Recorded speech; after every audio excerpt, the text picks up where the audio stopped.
When the gods clashed, no victor emerged.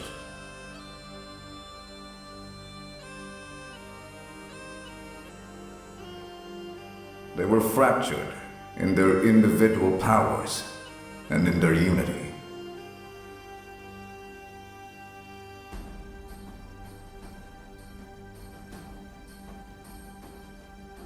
Now, clinging to the remnants of their godhood, they've carved out kingdoms for themselves in the corners of their land.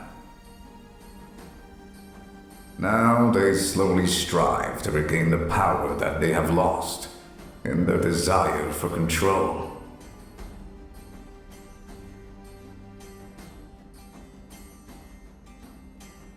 In the land where people become pawns and magic becomes mayhem.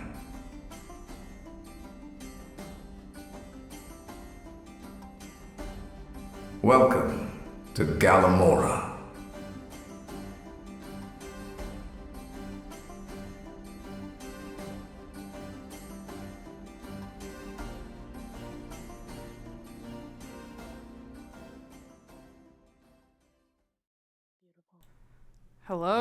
Hello everybody. Welcome to our first D&D stream. Woo! Come on, guys, give me a clap. Come on, I can't do this by myself. Come on. Yeah. There we go. Clap, clap, clap. There we go. Hello. This is our first D&D stream. We are doing stuff. We are doing stuff. Let's start off with quick introductions of just ourselves, not our characters. We'll leave the character stuff to makeshift.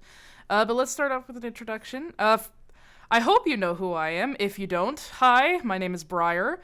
I'm a VTuber and a VA over on YouTube. Hopefully most of you know who I am, or else I'd be surprised that you're here. Next we have the Panda. Hello. I would assume most of you know me from streams as well, but hello, my name is Yasha. I'm a moderator in a few people's Twitch channels and YouTube channels. And yes, I'm a panda. I will bonk you if you're naughty in chat. He definitely will. Next up we have Mars. Mars, would you like to do your thing? Give Mars just a few seconds. Mars does indeed use a text-to-speech app, so... I am Mars, I am mute. Yeah. I am chaos incarnate. Yep. I am the person who forced her to play Everhood. Oh no. Yep. That is Mars. We love Mars in this house. Deja? Hi. Oh god, I'm nervous. I am Deja. I'm a VA and somewhat of an artist. So, hi. Sorry. I'm Awesome. nervous. Jet? Hey, what's up? It's me. I'm Jet. I'm a voice actor for like around a year now, and glad to be here. Cool. And last but certainly not least, our wonderful DM. It's your boy Makeshift. I'm very excited to give DMing as a show a try, because I've done it a few times in the past now for both long and very short campaigns, or just one-shots. And I'm excited to take you all on a fun-filled and exciting adventure through Makeshift's psychological state. Indeed. Hi, Streaky. Glad to see you, Streaky. Makeshift, does the campaign contain pancakes at all? It can if you want it to. I think there should be at least a pancake. I can make that happen. It'll be a little Hell difficult yeah. to work into the story, but I can make it happen. Nice. All right. It's gonna happen. It's gonna happen. It has to happen. Yeah. So let me explain how this is going to work, just for the chat. So we are going to play D&D. That is our thing.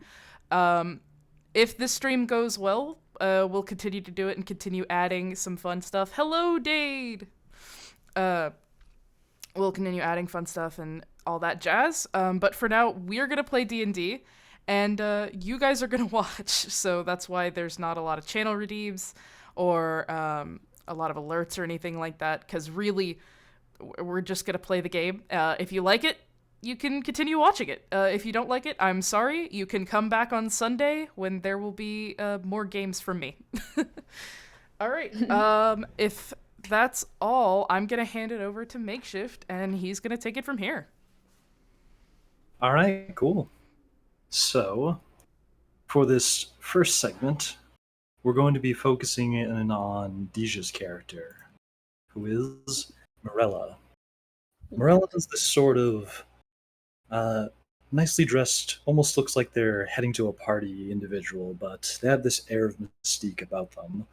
And currently, they're standing along a very nicely made but very wide stone bridge, which leads to what seems to be a horizon of nothing.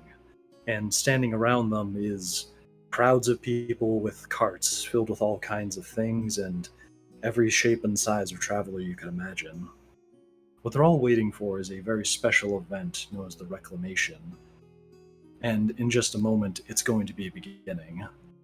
Deja, as you stand on the bridge, look around, you see, the usual riffraff. This is nothing you haven't seen before. Mostly humans surround you. You can spot an elf or two chatting with one another not too far away, and maybe even a tiefling a bit far off. If you might be able to see some horns poking up from about 50 feet away, but in general, nothing too out of the ordinary. And currently at your side, you have your mission briefing, which is, in this case, one very simple item. Your higher-ups have given you a crest, not very easy to obtain and certainly not cheap. It's a crest that's going to allow you access to a very specific type of trade inside of the city that you are trying to infiltrate, which won't be too difficult as today's the day of the Reclamation Festival. Once you show this seal, you know that you'll be able to get in. But first is finding where they are going to be. On the horizon, you can see that sort of the air about the entirety of the horizon is kind of warping and taking on this odd bluish purple color, like the sky is kind of changing very quickly, but soon you can see the silhouette of what seems to be towers and cities starting to appear, and in only a matter of minutes, you see an entire city has appeared in front of you in the entire bridge. The people around you are cheering and ready for the excitement, and they all start shuffling in place, picking up their things as they're done standing around, and the people far ahead start walking, but you can also see people nearby you kind of start shimmying forward, but the carts are going to take a minute to start moving. You know that somewhere in this crowd is your target, and they're going to be transporting people. You don't know which cart it is, but among them there has to be somebody transporting large cargo that could contain humans inside of it. So, what do you start looking for? Well, the first thing Mirella's gonna do is search for anything out of the ordinary, try to get as much information as possible, and she's gonna do what she does best, and that's throw a performance, because she's also a dancer. So she puts on her little mask and, just gets ready to, flaunt her little talent. As well as, is it okay if I roll for enhance ability? Yeah, sure. That's, Eagle's Splendor, which is charisma. So how do I roll again? Sure. That's one of your spells, so can you describe to me what the spell does briefly? Okay. Wait, should I roll or?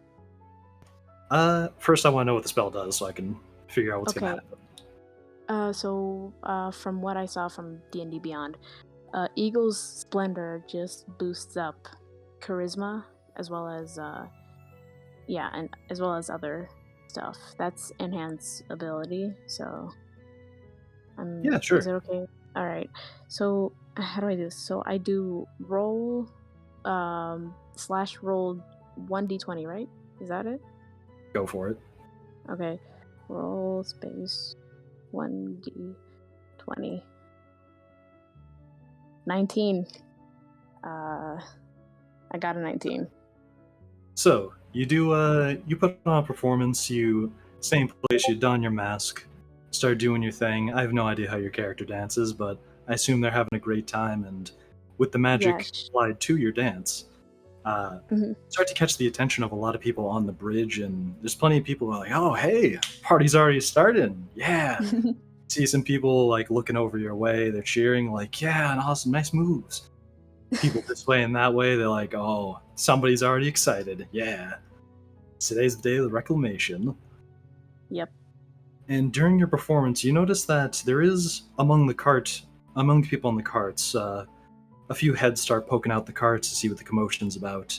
And one of them seems to have a sort of more grizzled-looking, scarred-up individual, but he's not too out of the ordinary. Pokes his head out and like leans against the side of the cart while he stands and watches after he steps outside. And he continues to watch the dance for a little bit. The type of dance she does is like very like some traditional as well as some modern like ballerina type dancing. So it's also very like kind of like enchanting and stuff. So that's the kind of dances she does. Gotcha. Mm-hmm. So I was watching along, they all seem to kind of... You're doing a dance that kind of like they recognize, and they're all enjoying it, like, yeah, brings back memories. Sort of like how like square dancing is a really well-known kind of dance, or like the Cotton Eye Joe. That's like the worst possible comparison to a traditional dance, but you know what? I'll call it a dance. Where did he come from? Where did he go? Where did he come from? Joe. So everybody's watching along. They're pretty fond of it, but as you're dancing, people are still also kind of shuffling forward. The person on the cart who I mentioned before, the scarred up looking individual, he's smiling, he kind of calls over like, hey, nice dancing. Mm-hmm. Thank you, dear sir. Hey, sweetheart, you here for the party or business? See, what I like to do, I like to mix business with pleasure, if you know what I mean. So a little bit of both. He gives a little sideways smirk and steps down from the cart. Whoa. Well, he walks over to you a little bit. Well, you see, I've got some business to attend to in the city, and who knows, maybe it's right up your alley. Might you have anything with you for the kind of business you'll be attending to, or should I say, the kind of pleasure you'll be attending to?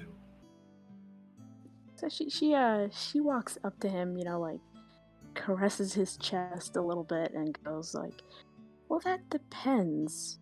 What are you offering?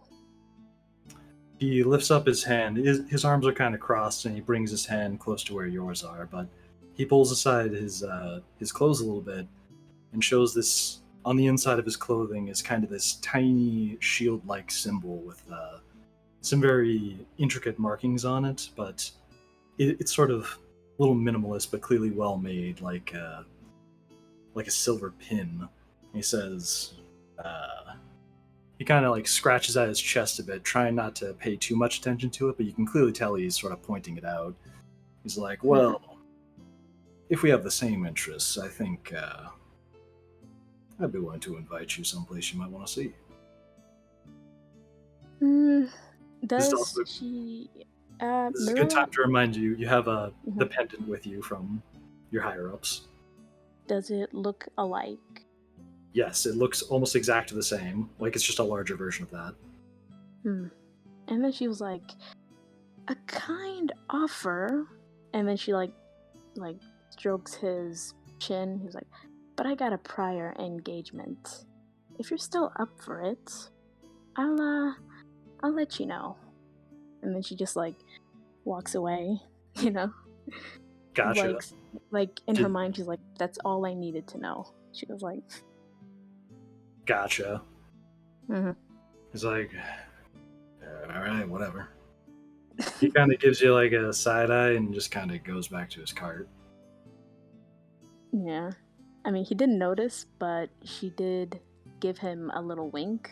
So, you know, as a little tease, like because Mirella's very playful and also flirty. So, Gotcha.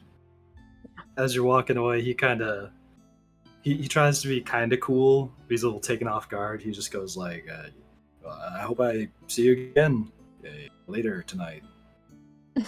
Like kind of like scratches his neck. Like, shit. He just goes back to his cart, and then his cart starts to move forward with the rest of the traffic, which is already the crowd's thinned out quite a bit, and like more people are starting to move towards the city now. So he's actually started moving now. That's good to know because she memorized how his card looked as well as all the other cards. If that's all right, because she memorized every crevice, how exactly that card looked like in case she ever sees him again. Because she feels, she feels a little sus because she's not as trusting as well. So she feels a little sus, even though the pendant he has looks almost similar to hers. She's still, on her toes. Gotcha. So the cart starts to make its way towards the city. Would you like to trail behind it, I presume? Yeah, but be all, sneaky, trying to stay out of sight and all that jazz. Yeah, they're in a cart and you're just walking alone, so it's pretty easy to keep an eye on it while it can't really see you from like 100 feet away. So the cart keeps moving its way into the city, and as it passes the entrance, you can see there's this whole festival going on. The entrance is decorated. You see plenty of people of all shapes and sizes hugging the people they haven't seen in about 3 years now. And right at the entranceway, there's so much commotion and happiness and people cheering. It's just a delightful time.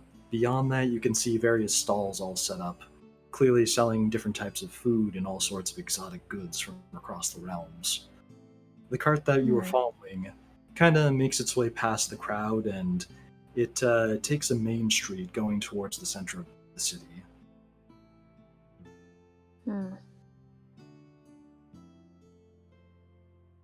Okay.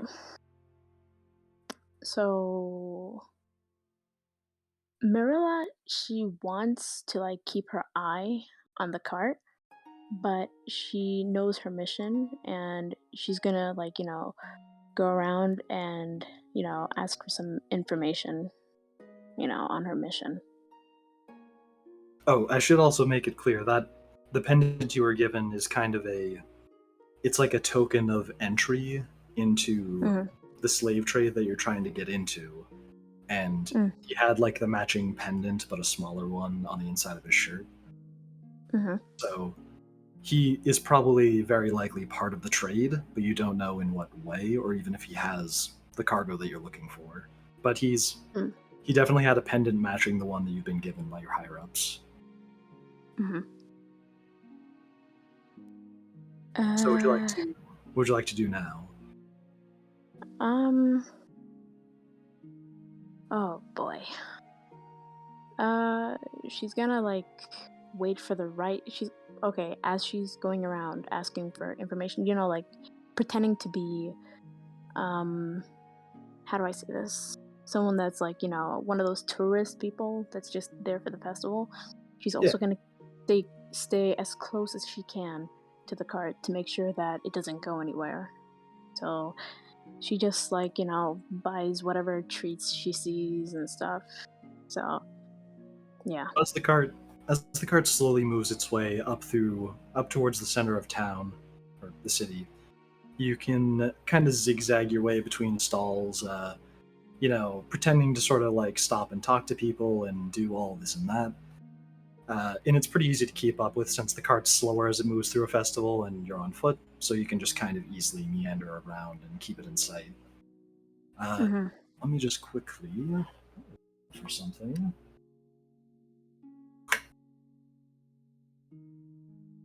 All right. So as you keep on moving your way through the city, you see that you come across a large plaza, and the entire city has basically been some form of or another of partying, be it just the entrance of a household is accepting somebody that they haven't seen in however many years. Possibly, usually about 3, since that's the amount of time that the city disappears for and returns for a much shorter amount of time. But some people haven't seen their relatives in like 6 years for business reasons. But you see a lot of people with like their entryways wide open. You see a lot of carts and stalls, but it's starting to thin out as it gets towards the center of the city, since most of the partying's at the edge of the city. Now it's just kind of people meeting and greeting.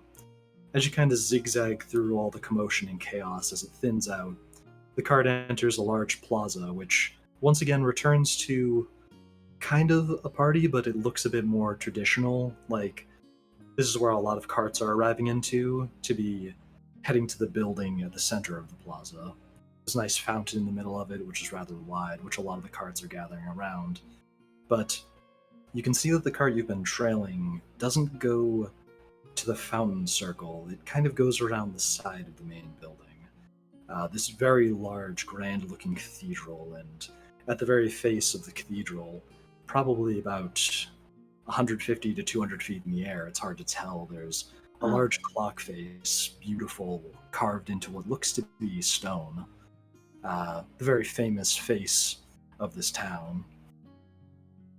And so you can see the cart that you've been trailing is kind of going off to the side, kind of against the current of the other carts that are making their way to like the entry area. This one seems to be sticking to a different path. Right. And which direction would you like to go with? Okay. Mirella's trying not to get distracted by the cathedral because she doesn't have she has some not so fond memories about cathedrals. So, is it okay if I roll an intelligence check so that she can try to see any sort of markings that could lead to where the cart is? Sure, an investigation check. You can roll a d20. Okay. Alright. Roll 1d. Okay. 11. Oh boy. Gotcha. So you see the cart go around, you watch it go around the back of the church, and it seems like it's kind of slowing down as some other individuals like behind the building kind of like beckon it forward to like seemingly stop and park. But you can see just behind the cathedral, out of sight, is where it's kind of stopped. You just can't see too much else. Okay. Alright, since it stopped, Mirella, she's gonna use her chained sickle to use it as some sort of a grappling hook, and to try to climb up to the nearest roof where she can have a bird's eye view over to where the cart is. Is that okay if she does that? Before you decide to do that, I should mention it is broad daylight and there is many people in fancy attire surrounding you. Right. Because there's lots of carts going to the front entrance, and there's a lot of people in what seems to be like fancy garb entering the front, and you can see them greeting guards, and the majority of them are getting stopped and asked about what they're doing there. But you can clearly see some people, seemingly in grander attire, are just walking straight through. Okay. Okay, so I think Mirella's just gonna go into the cathedral, much to her, against her own judgment or something. She's just gonna go inside. Gotcha. Alright, so you stroll up to the front and a guard stops you. He's like, "Oh, hold on, ma'am. Can I see any sort of ID that you have?" You have ID. I'll just say that you do. That's one of the things you have on you for this mission. Right. So yeah, she shows her ID and gives him like a little, a sly smirk and just a little wink. So You pull out like a small sealed scroll with you, and he takes it and closely inspects it and sees it's authentic and says, pleasure to have you here, ma'am, right this way. And he sort of brings his halberd up back to his side and beckons you forward. Uh-huh. So she's trying her best not to have like any sort of breakdown, because like I said earlier, she doesn't have any fond memories of a cathedral. Yeah. So she's trying to calm down. So as you enter the cathedral, it strangely doesn't look as religious as you would have expected it to. The exterior is far more grandiose in its religiosity. I hope that's a real word. But the interior looks more to be like a theater, or just kind of, it's sort of dressed up for the sake of a party, but all the interior is still quite nicely designed. But you can see how at a different time this might even be used as just an office space in different sections, but further ahead of you seems to be, past sort of a few entryways, there does seem to be an actual cathedral area closer to the center of the building, but you can see most people are just kind of ignoring that as the lights aren't on. And they're going around up staircases to what seems to be a different area. And everybody around you is in rather similar attire to what you're wearing. So, okay. Mirella is gonna, she's gonna pretend to play hooky. So, she's gonna pretend, okay? She's not into it, but she's just gonna pretend. So, she's gonna walk up to the most pompous motherfucker there. And and she puts on her mask first, because she needs that little anonymous, type stuff. So she goes up to him and gives him a little curtsy and says, "Good day, my lord," and stuff.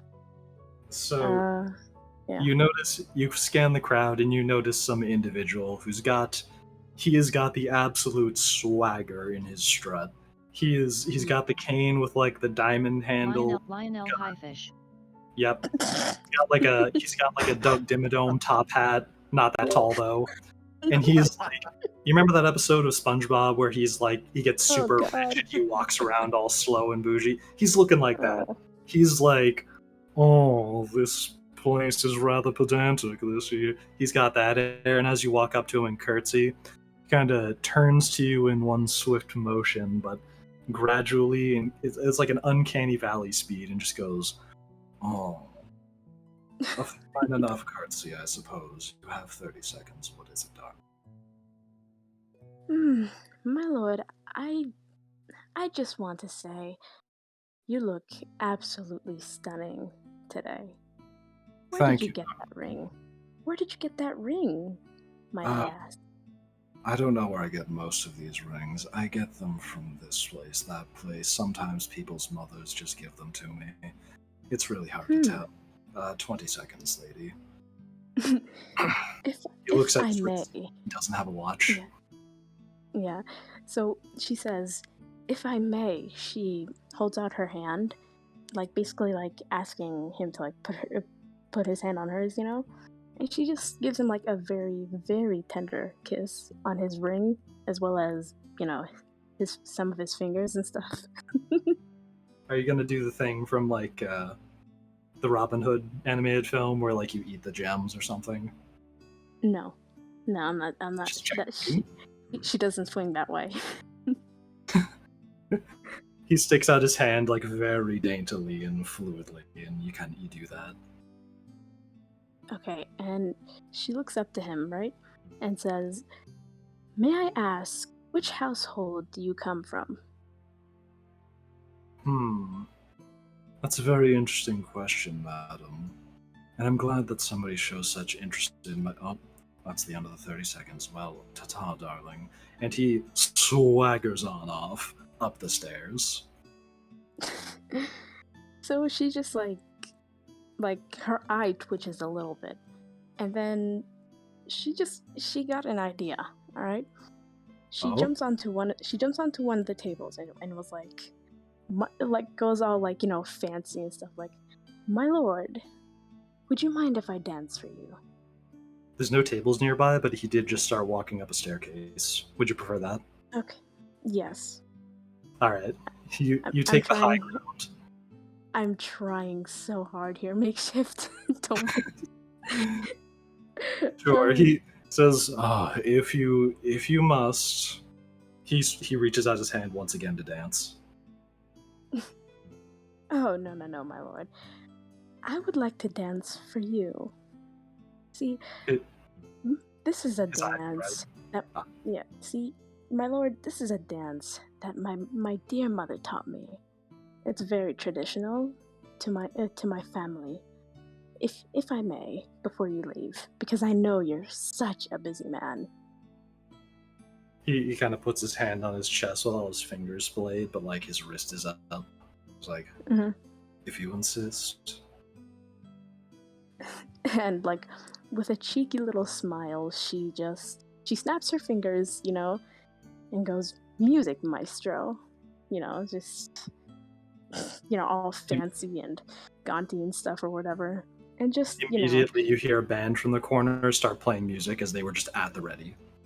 This is Yeah, and so she just gives.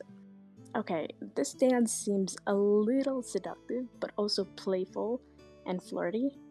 And she just like basically just plays around with him at the same time, keeps her eye out as best as she can. You know? So, yeah. Gotcha. And is it alright if I roll for another charisma, or? Yeah, sure. What are you trying to do with it? Like, what task are you trying to complete? I'm trying to, like, you know, keep him entertained and, you know, try to, like, win his heart so that I can get whatever information I can from him.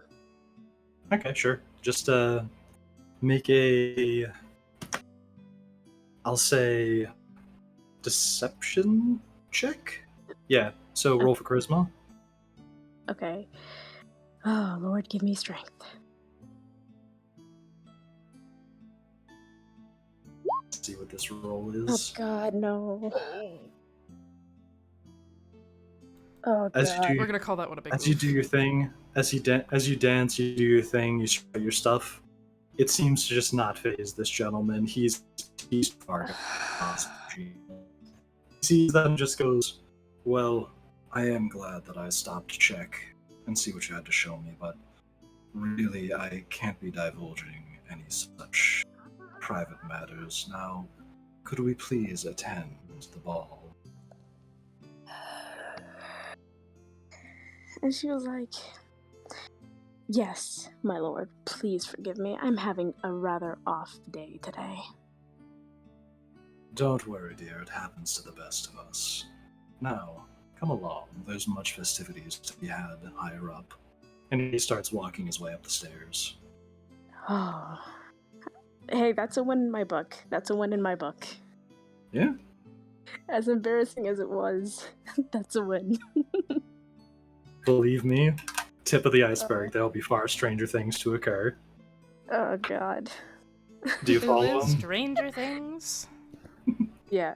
Oh my God, Brian. Or as they're called in Florida, normal things. Yeah, she follows him.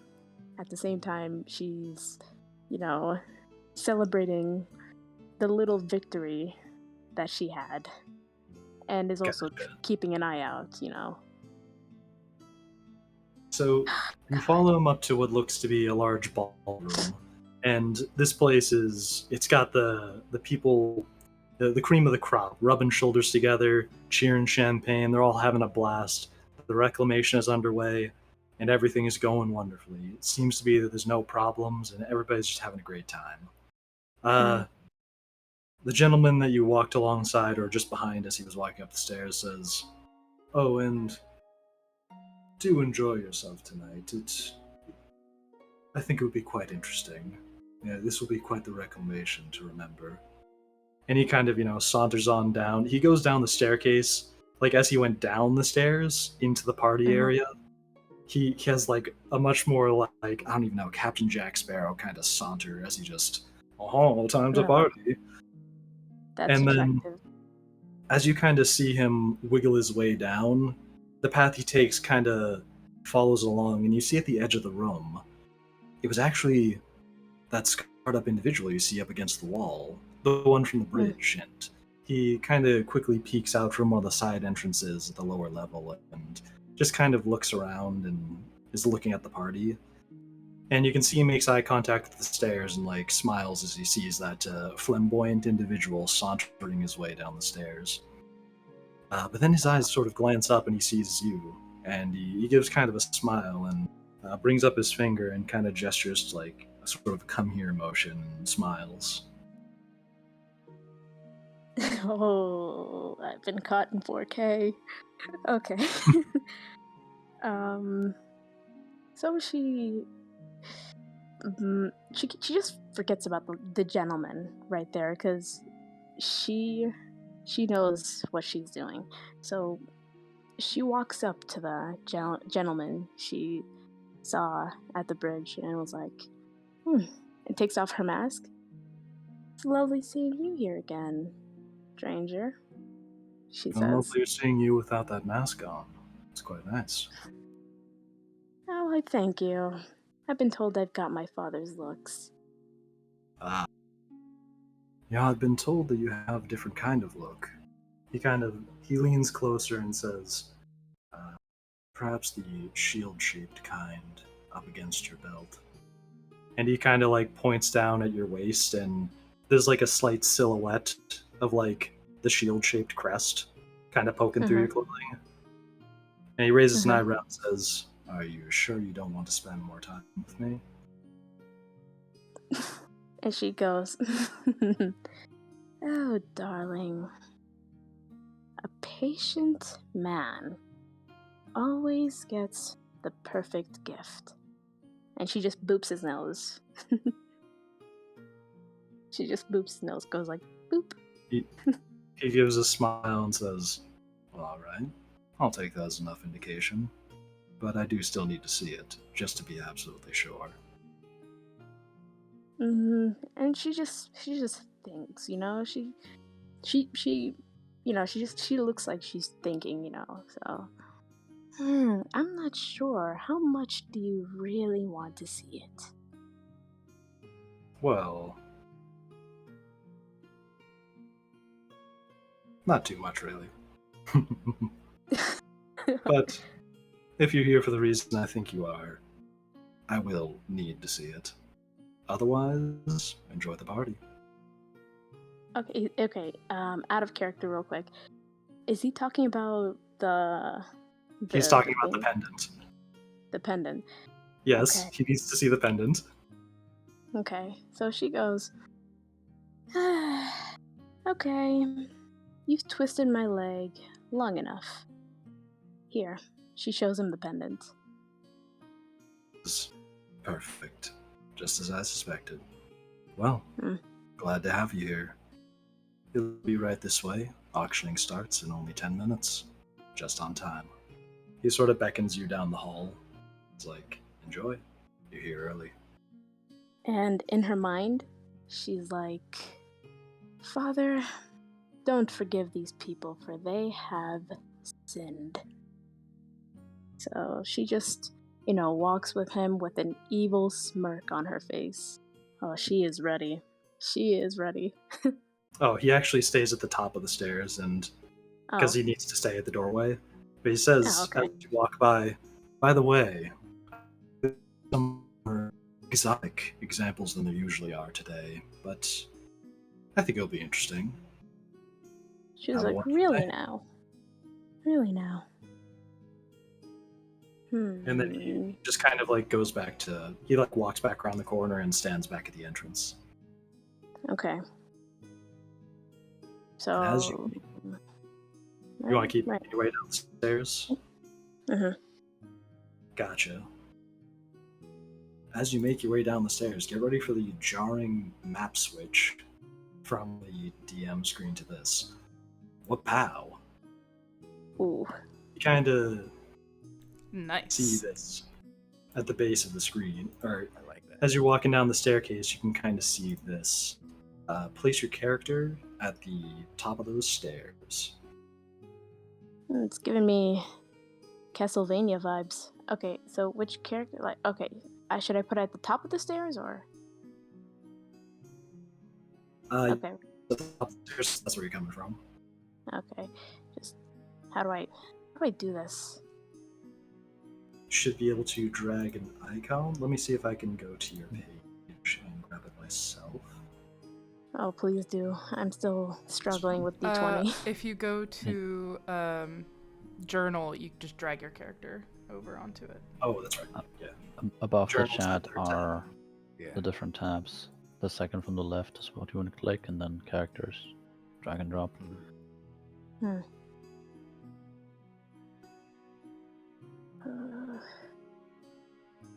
Oh god. Don't worry, Chad. We totally practiced this. Yes, we Who definitely needs practice? Just wing everything. That's what I do. So So the journal is that third tab at the very top of. It's like next to the chat button. okay. Okay, journal. There you are. Then you should see yours, assuming I assigned it to you, which I very well might not have since. Yes, either my internet is very shitty or I can't see anything on my journal. There we go. Do you see that? I can't really see anything. Oh, awesome. Okay. Yeah, it can be edited and controlled.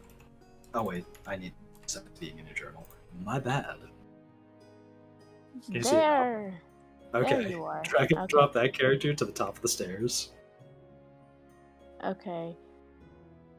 This character. Hold on. Yeah, he just stay in the time being. We're just using like the Roll20 stuff. Okie dokie. I just need to move this thing out of the way because I can't see shit. I'm going to move it to the top of the stairs since I can. There it is. Oh, Okay. Okay, top of the stairs, like right here, right? Or Yeah, further onto the stairs. That's the base of the stairs. Currently, I'm Further- using the Fog of War to show you what you would be able to see if you were on the stairs. there? Or No, Am I- top of the stairs. You got it right. But now there's two of you for some reason on the screen. oh wait, no. boy. Oh, Okay, I roll see you at the top of the stairs. Listen, now. Critical Role I ain't think roll got 20. shit on this. Oh my God. Makeshift, please help. You can do this. Please I take see yours over. at the top of the stairs on my screen, so you're good. It's working. Okay. You're my right here. screen You're is- where you need to be.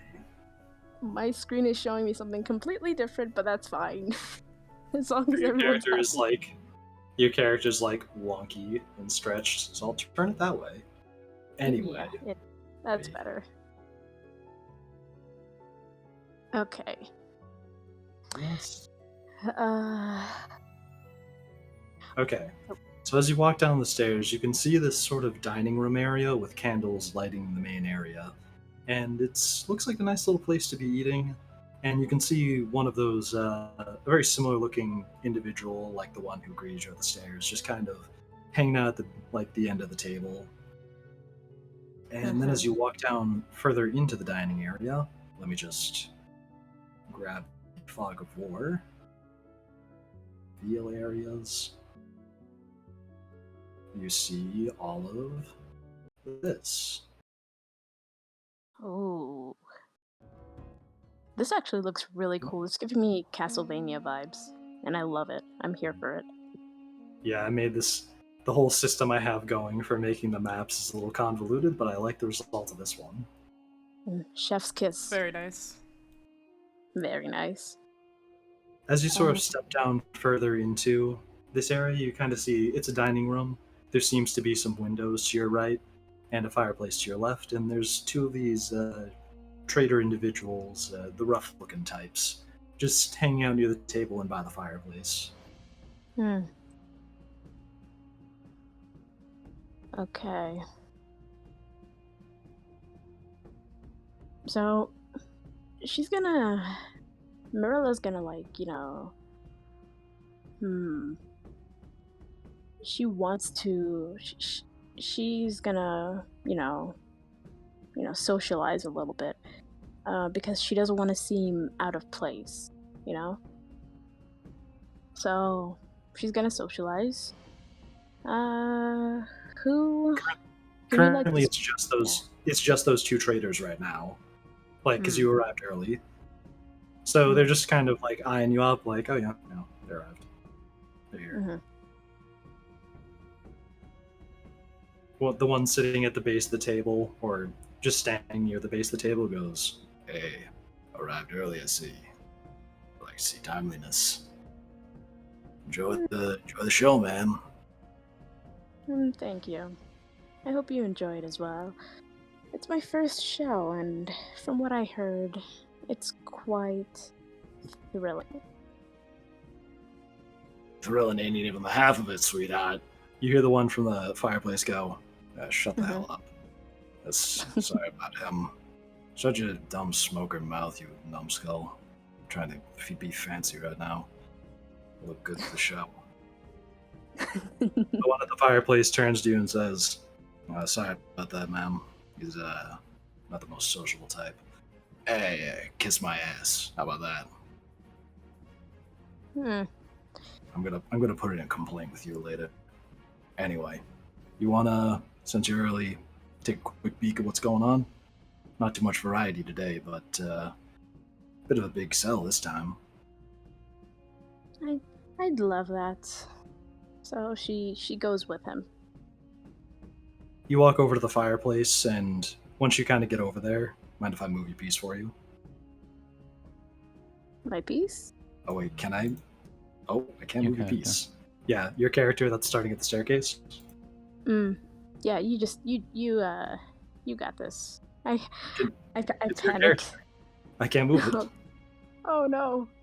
You just have to click it, then drag it.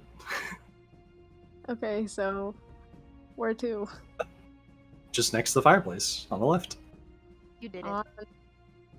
Yay, I did it. Right over here. Yeah. Oh wait, I'm still selecting the... I need to select move objects and tokens since I'm still on the revealing of this thing.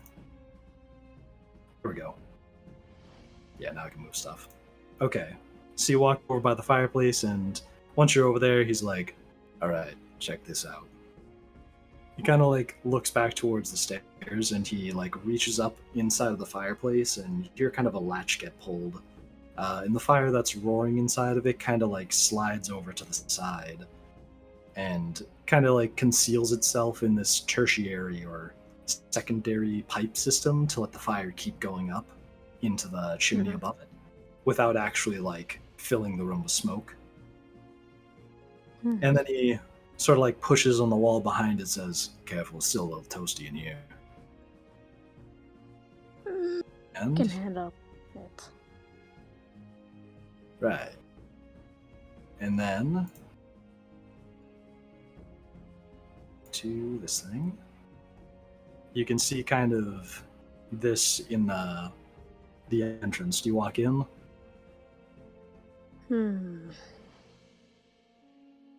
I don't think I'm gonna walk in because it looks super sketchy. So I think I'm gonna walk behind him. Alright, I'll lead the way. He walks in as soon as I grab his she's character. new, and yeah, since she's new and all, so okay, boop. Oh, sorry, I just grabbed yours. I was trying to move this character. No, I moved my own. It's fine. I was moving the bandit, and then I was trying to rotate him. That's why. So as you step into here, you see this entirely hidden storage area. It's got a few like luxury goods, like bottles and foods that seem very oddly exotic, and you don't recognize most of them, but they they have the air of like high price and quality to them. But most importantly, in this bottom corner right here, that you see a box that seems to be a lot bigger than the others. Kind of like it could contain a whole person inside of it. And he steps over to it and kind of like crowbars it open and lifts up the top. And on the inside, you see Jet's character tied up and gagged. Oh no. Oh What no. do you do? Oh no. And then oh, he no. steps oh, back no. and says, so what do you think of this one? He's, I think they're called a poor druid, something like that. They're valuable. He has some weird abilities. I'm sorry. I should have seen this coming. I don't know why I didn't see it coming. Okay. So And then he she's steps back trying. towards the entrance here. Uh-huh. And So- Jed, your character is wide awake. He just had the light of day blind him as he's been in this crate for like a day. Oh And my he just- god. Really disoriented. Yep. Okay. So she pretends she's trying so hard not to keep the bile from pouring out of her, like from projectiling out of her mouth. So she pretends not to be disgusted, and she just like has this look on her face. She's like, when did you get this little one? Him. I think it was something about he was destroying some property or something near the Golden Plains, or maybe Sylanoris. But I don't really care. I just know he's gonna fetch a good price for those weird spores he can make. Sorry, I know he's a little bit ugly. It kind of makes me want to gag too. But that won't be a problem. Jen, I have to describe the appearance of your character as he's wiggling around inside that crate. How dare he? How dare he? Okay, so she goes, how much is he worth? Well, even a regular person's gonna fetch a pretty high price. We're thinking this one, since he's so rare and caused quite a few problems, probably worth,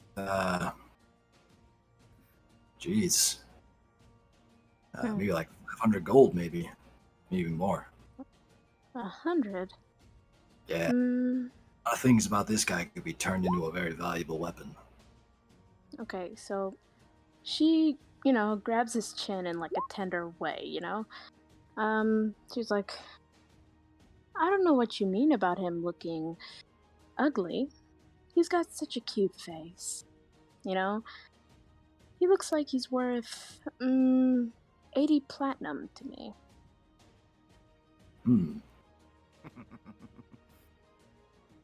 Well, good job. That is actually a lower price than 200 gold. Not many people know the conversion rate. No, I mean, Well, make a persuasion check or roll performance, whichever you prefer. And okay, persuasion. Oh God, please be on my side. Please, Lord. Okay.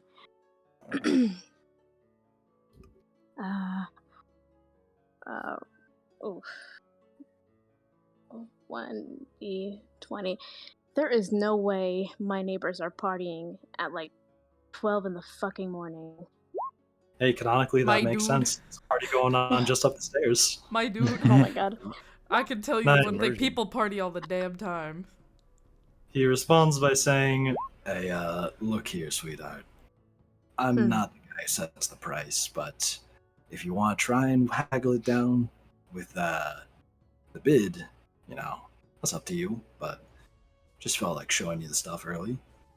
Anyway, Darling, darling, you've got the wrong idea here. I'm not haggling. I'm just simply stating my opinion. This is business, after all. I'm just stating opinions. he raises his eyebrow and he's like, Yeah, well, I don't think I like your opinion or asked for it. and he kind of like raises his hand up to the dagger on his hip and he's like, Now, let's get back to the dining room, sweetheart. She does, give him this glare. And she was like, I think you should watch your tone. And I do appreciate it if you wouldn't threaten me by keeping that hand of yours on that dainty little knife. He starts getting angry, like, he draws the knife out and just says, Listen here. You ain't the one making the rules. Now get back to the dining room before this gets ugly and you end up on auction. Hmm. Jet, do you want to try and do anything to them this time? You're just chilling with like some gag on you, laying down. You know, You my are- hands you're bound. up. Jet fart, You- jet fart, jet You know fart. Yeah, let's do it. Wait, are you serious? I fart. Oh I my god. fart. I got a sound effect for it. Okay. You know Oh what? my god. Roll a d20, and I'll, based on your character's ability, I'll say that counts as an attack towards the end. You want to try and target him? Yes. I cast So roll a poison d20. gas. Yes. Okay. 11. Plus. Oh, wait, Mirella- we're going to do an actual attack. Yep, that's you're It's a rolling for an spell attack. Okay. Fart Oh my attack, God. fart attack. It's called. All right, let's see if he makes the save, because you are now targeting that area over there, which will also, Very gas. if you're using poison save, or He's using poison his threat, Rudy Tooty Stinky Booty. I love how it's Deja. called poison spray. Make I it love it make so a saving throw, DJ. I need to recover from this. Oh, the bandit absolutely failed. He rolled a 3. So Ooh, Breathe should I? in the atmosphere. So okay. So should I attack as well? Since you this roll a is my turn? d20 first to see if you get damaged by that stank fart. 1d20. I swear to God, Jad. I swear to God. I don't know who you are, but you're right in range. You make of the save, fat but part. how much damage? Jet, roll for damage. That damage is already shown. That is 18. Okay. No, that's the wait, that's the damage roll? Yup. Yes. Oh. The save is the above. So you now take Lord. so Deja, you take 9 damage, and the bandit, let me check his stat block since I need to still open it. I Wait. guess you could say he had a fart attack. Stop. The bandit immediately falls down gagging and passes unconscious Yeah. because you dealt his total health. You dealt over his total health with that damage, and now the rankest fart you've ever smelled is just in here, as well as the sound of a body hitting the floor. Okay. I don't think Um, DJ took damage from that. I think she's fine. oh my God. Yeah. So Yeah, Mirella, what Mirella does is like, sweet mother of pearl, man. She's like, what did you eat before you were kidnapped? I can't say anything. I'm bound. Can I start Oh. like using primal savagery to like attempt to cut my binds or myself? No, she's Mirella. She goes like, oh wait, You oh, wanna help the dude that you're here to save? yes, I'm going to. Why do you think I'm here? You quickly work your way over to him, and do you want to cut him loose? Yes. Okay. Okay, thank God. You quick- I don't have to do it myself.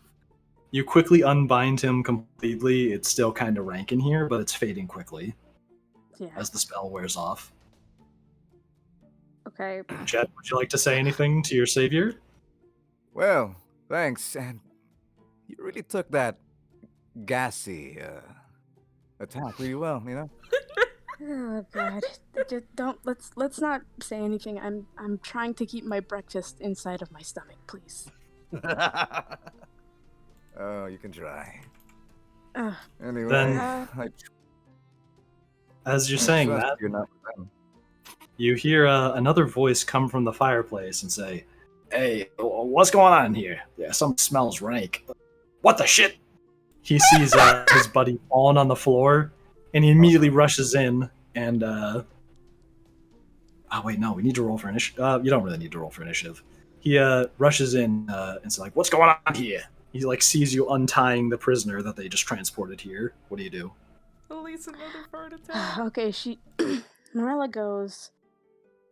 She literally just face palms, and there goes my investigation, thrown right out of the window. So she just like, she prepares for attack. She like pulls out her weapons and stuff. You throw that chain at him and stab Yeah, him. the chain Sure. sickle, yeah. Mhm. Roll a d20. God, please be on my side. Oh, I pressed the wrong thing.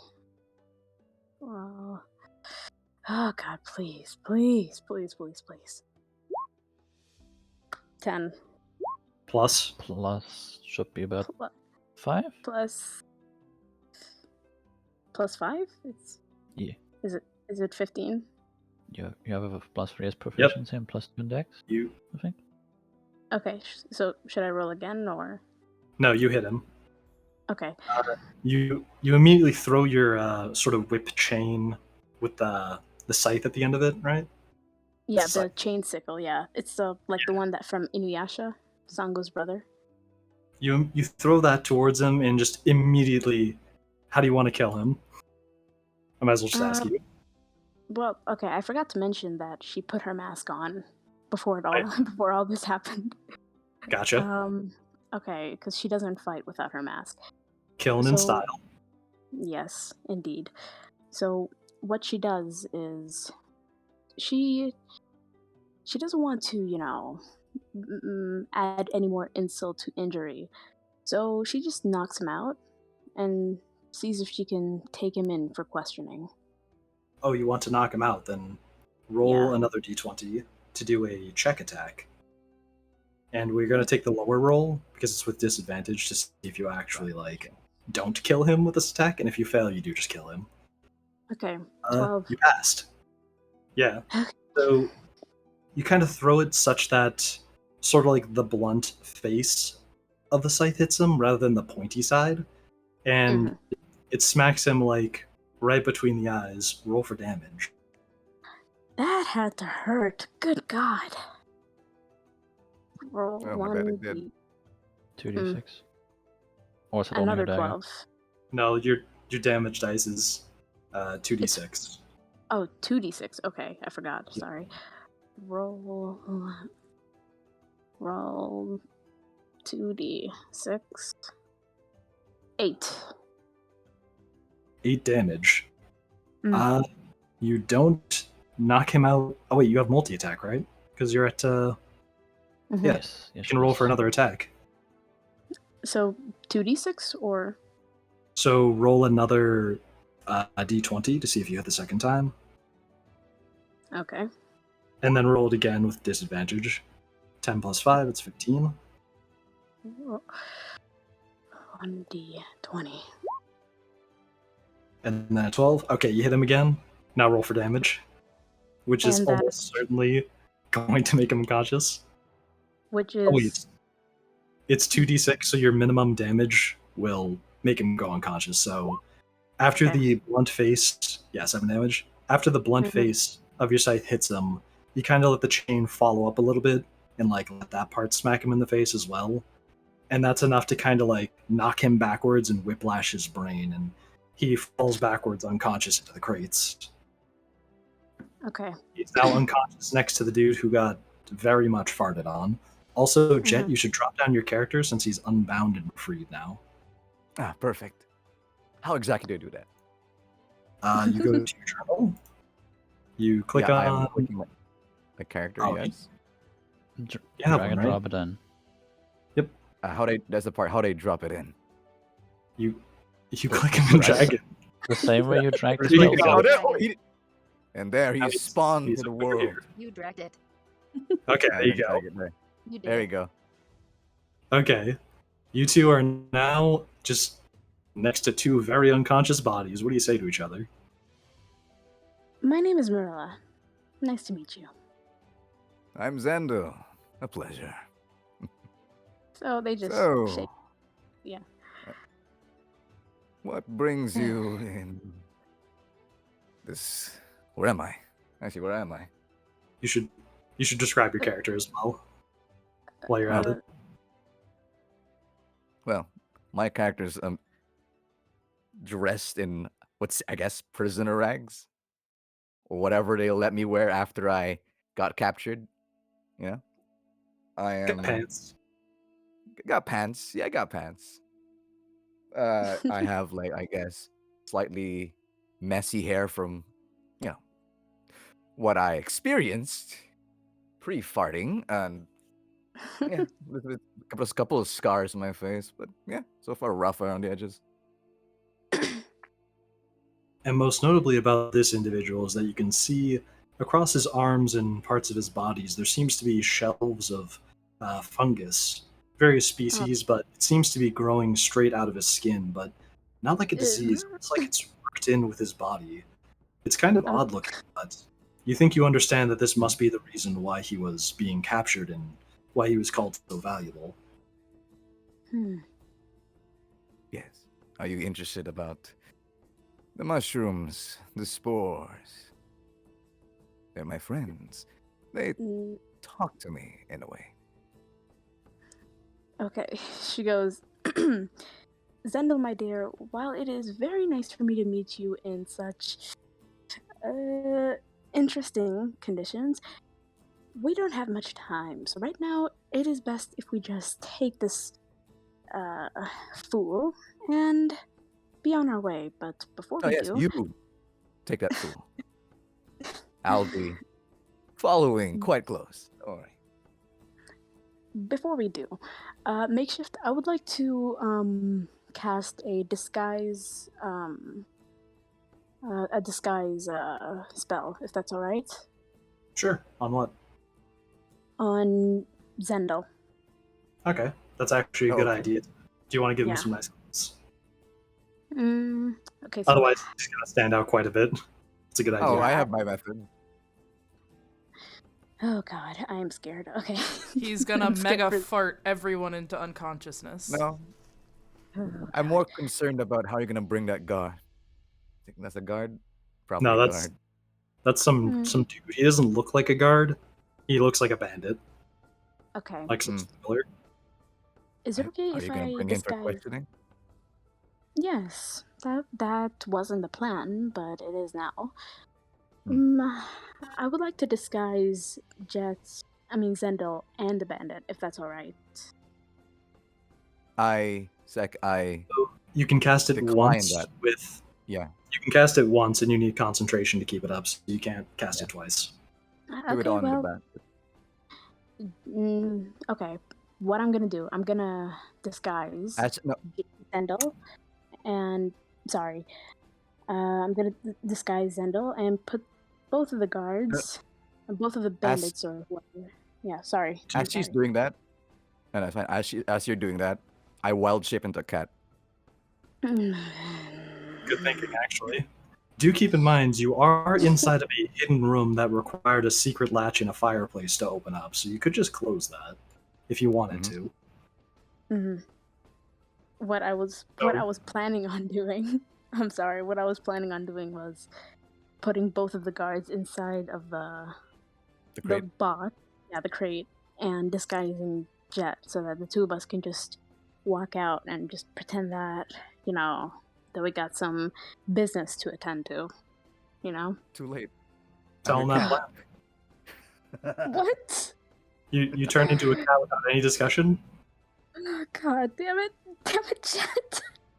Okay, so as you're thinking out that plan, like, oh, that'd be a good idea, you just see him morph into a regular average cat next to you, and he's just chilling, and you're like, oh, he's a druid. So now you gotta drag those bodies into that crate yourself.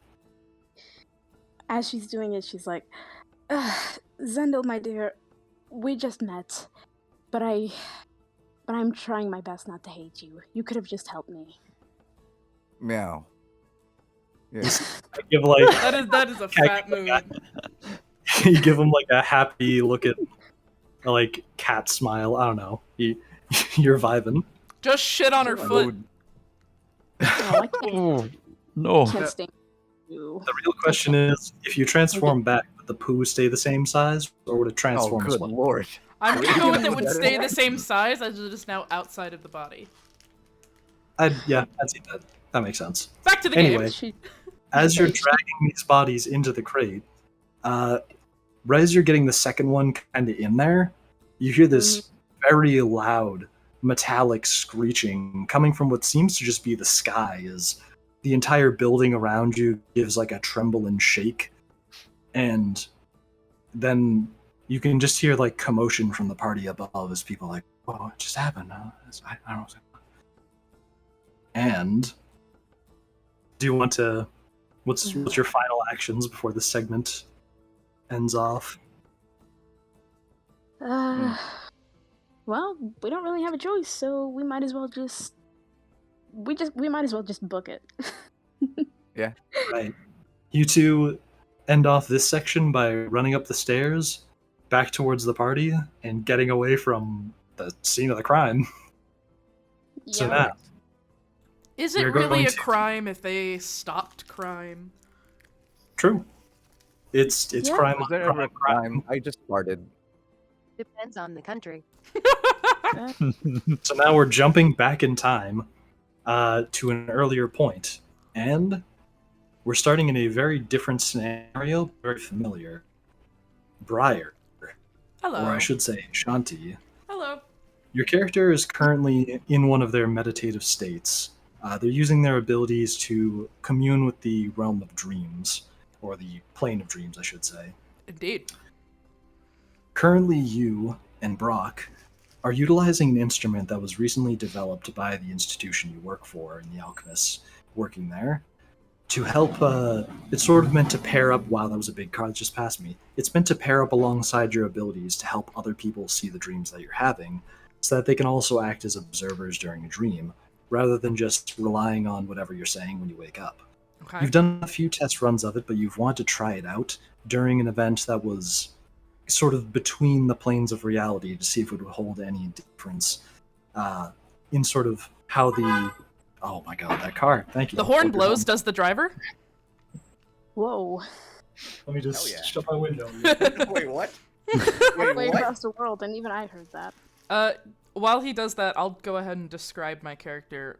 Shanti is a young mid-20s Kalashtar, which is a lesser-known race. She has very, very pale skin and dark hair. This is from growing up in a mountainous region. Her eyes are almost completely milky white. She is mostly blind, incredibly nearsighted, to where she'll have to hold something less than a foot from her face to be able to read it. Anything farther away, she can make out the shape of, but she can't necessarily know exactly what it is. So, like, she could make out the shape of Brock, but without getting really close to him, she couldn't be able to tell if that was Brock or another dwarf.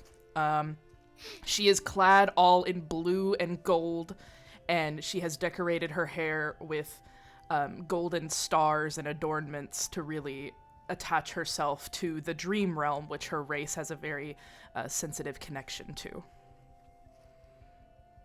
Nice. While we're at And- it, do you want me to describe Yasha, mine you as well? as well. Yep, because you're right Yes. next to them. Exactly. I am Brock. I am a dwarf. I am a dwarven artificer.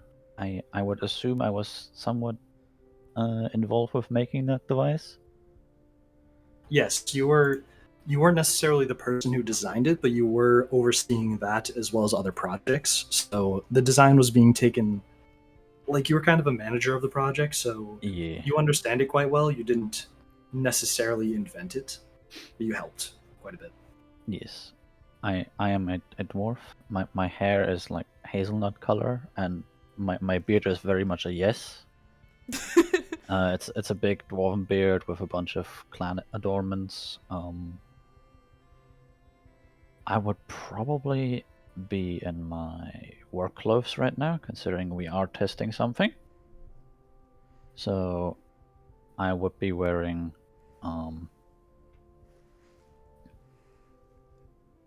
leather, mostly in front, and be having my tools either beside me or at my belt. There would probably also be my Steel Defender assistant, Henry, right next to us, who is basically a... wait, how did I describe him? Second. who is basically a humanoid automaton, somewhat in steam or diesel punk aesthetics, who does mainly menial tasks. And yes, that is me. Gotcha. You two are currently within the plane of dreams, or at least you're being projected into it by Shanti's abilities.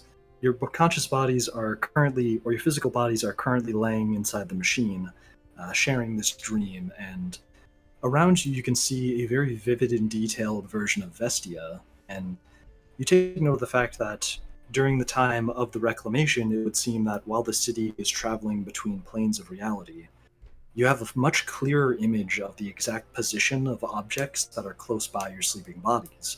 You can even make out, if you squint kind of hard, you can see the exact edges of certain stones along the walkway, but you can easily see the position of the fountain at the start of the city, or not the start of the city, at the entrance to the Capitol building, with the clock tower above shining bright and clear, as it's even closer to your sleeping bodies. And around you is the city as you can see it, with many people currently awaiting the people who are going to be arriving and having like their front doors open, and you can see lots of lights from all the buildings. It's the clearest you've seen a dream so far. Would you like to move around the city at all in this dream state? Well, it's the clearest he's seen the city. Yes, because this is also... Oh, wait, what a minute. If this is a connection between... Wouldn't actually she be able to see a lot clearer than she would be in her actual physical body, since it's her physical body that has problems with the eyes?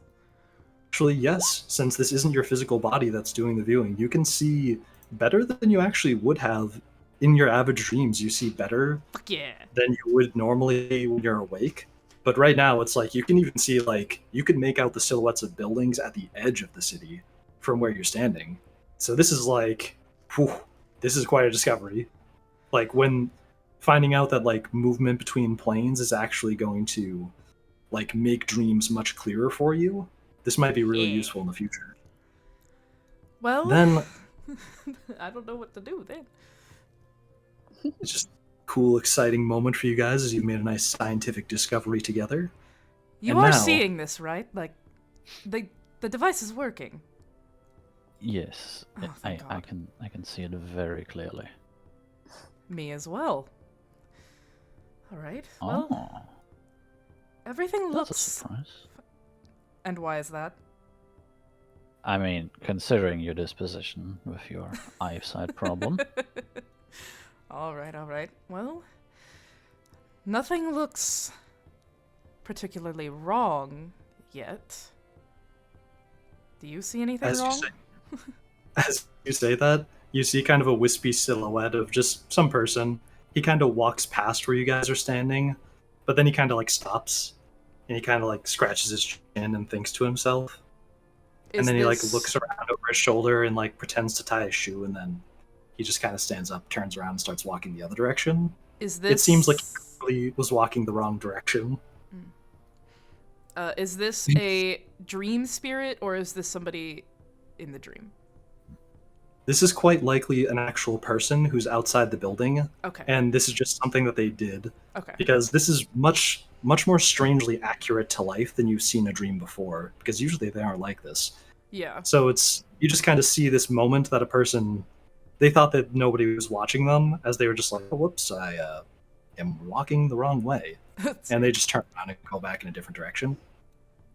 But then... Oh, you were gonna say? I will admit, this is a lot sharper than they usually are. I'm not sure if that's Then- an effect of the device or if something is off. Then the dream starts to speed up as the details kind of get muddied together a little bit more. You see the people start to move faster and faster as time's kind of progressing. The dream's becoming more abstract. As you can tell, the city is probably arriving back in the material plane. And you can see all the people moving faster, carts start rolling in and whatnot. But then it seems like you can even see the festival kind of concluding as there's fewer and fewer lights on, as the day kind of continues on and the carts stop moving, and above you, you can see these big bright streaks of light. So like these massive tubes emanate from the clock tower of the main building behind you.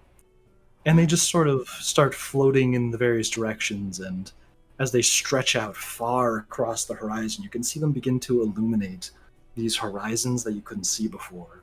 One being mountainous, another seemingly a forest, and there's two others behind the building that you can't make out. But then, as this tube seems to be kind of undulating and something's flowing through it, you hear this very loud metallic screeching throughout the sky as a sort of bubble seems to wall itself around the city of Vestia, and the streams are all cut off so abruptly, and they start coiling back in on the tower and retreating from their original paths. That's Something seems not to be... normal. And then Yasha, you can somewhat recognize the bubble that appeared around as what seems to be the lockdown mechanism of Vestia City activating. Ah, fuck. Which is a massive wall of magic force, which just encases the whole city. Is that the lockdown force? That is indeed the lockdown force. Oh, that's the Been a lockdown force? while. What the hell? Been a while since that was used. Yes, indeed, it has. Considering how fast this was going, I assume this is the future? Is this how this works? Well, it didn't Yeah, happen before we went in here. Yeah, because your bodies haven't really been woken up. Like, nothing's really disturbing you. So you're just kind of seeing things a little more abstractly, and then the energy from the tower seems to kind of bubble up more and more. It's just becoming like a bright light now. It seems to illuminate the entirety of the city, and then another big metallic screeching noise occurs, and it seems like a crack appears in the shell. And the light starts to flow out through that towards the forest that you were looking at before. And it's kind of just creeping its way across the land and floating in a similar way to the previous streaks of light. As it kind of travels further and further and stretches its way to the horizon, you can see it start to wrap around the base of what looks to be a tree larger than any mountain you've ever seen. Just a really big tree, in that it just kind of like envelops it. I don't know how else to describe it. And then you start to hear the faint noises of voices from around you, and you can recognize that this is probably somebody outside of you trying to talk to your bodies. Fuck. This looks like someone's or something's trying to absorb the energy. That's not good. Brock, first of all, I believe Yes? we need to report this immediately, and second of all, I think somebody is trying to talk to us, as there is a lot of noise going on, and I don't think that that's the dream. Okay. You Yeah. know best how to end these. You hear like Yep. Hey, it's turning soon. We need to hurry up. It's getting close. Oh my god. it becomes clearer and clearer. All right. Fine. Let me just... I don't exactly know how the color stars quit sleeping, but it is very lucid dreaming. So she kind of just reaches over to Brock and just gently pinches him. Yeah, I can just say you just will yourself back to being awake. Like it's just Yeah, she can do that for her, but I want to pinch Brock. Oh. I want to reach pinch over. him. You reach over and pinch Brock, and also you then end the dream, which I suppose, is this like a practical joke that you haven't told anybody about? You just like doing this without telling people you don't need to? Yeah, it's not really necessary. I just want to pinch him. Shanti reaches over and gives you the necessary pinch to wake you up from the dream, and then you both wake up back on in your various stands or your stalls of this machine that's helping you share the dream. Well, at least we can call it a success. Oh, God, my head. It definitely worked. Although I'm very concerned about what the fuck we just saw. As am I. We should probably find... Fuck, how do we say Mars's name again? Cynade? We should Cynade. probably find Cynade. Let her know what's going on. Yes. Currently, most you know that definitely. Cynade is pretty deep inside of the castle, and it would take a while to go reach them, but there is a path that might be a bit shorter than usual, since you're not certain exactly where she is, but you just kind of have to guess right now. Could But we send somebody else out to find her? Oh yeah, there's like two people who like woke you up like, oh, so you ready to? Are any of them my acolytes? I'll say they're both alchemists that work, or Okay. officers that work alongside Brock, and they were just there to like inspect the machine, and they were waking you up because the party's starting soon, and you're expected to attend it. Right. I am going to call out for Betsy. Oh right. My raven. Betsy. Betsy, come here. You see the raven, who was sitting on a nearby stand, flap its way over to you and land on your arm. I need you to find Cynade, and I need you to tell her that something in the woods, specifically the giant ass tree, is potentially going to try and absorb the Vespial energy, and that we definitely are going to need her assistance for it. Gotcha. You see the bird take off and fly over to the door and then land on the doorknob as it waits for somebody to open it. I am going to go over and open the door for her. Also, your mech, the golem, is just like chilling. He's just sitting on the ground next to you, and he's just patiently waiting. He's a patient dude. You walk over, you open up the door for them, and they fly their way down a hallway, supposedly searching for Cynade. For Cynade. I need to remember how to pronounce that. Sinead O'Connor? Oh my god! Am I right in assuming that Betsy does indeed know the way? She's a bird. She's fast. She'll figure find it out. She knows the places she could be. Like, she's memorized where they usually see her, but they don't know where she is because they have a very different job right now, and you two have been asleep. So, the two artificers that are with you said, "Oh, is it something the matter? What's going on?" Nothing to worry yourselves about, just a dream stronger than usual, that's all. Oh, well, we'll be excited to take notes on everything that happened. If you don't have the time to do that now, we can wait till after the celebrations go on, because I know you have responsibilities. Of course. And it's actually starting quite soon, which you should probably make your way to. You're absolutely right. We'll return later, once everyone else is sufficiently drunk and full. Brock, are you ready? Yes, let me just fetch my coat, and I will do so from whatever nearby stand I put my coat on. All right, you do that. Kind of cover my work clothes. Shanti's already in just full fucking regalia. She's a fancy bitch. Yeah. Always dressed to the nines. So you're going to the ball, right? I'm headed that way. Gotcha. You as well, Yasha? Unless I have other duties, I would probably hang around near the ball, yes. Gotcha. Yeah, so you both kind of make your way towards the ball. You memorize the direction, it's easy enough. It's actually pretty close to where you are in the building right now.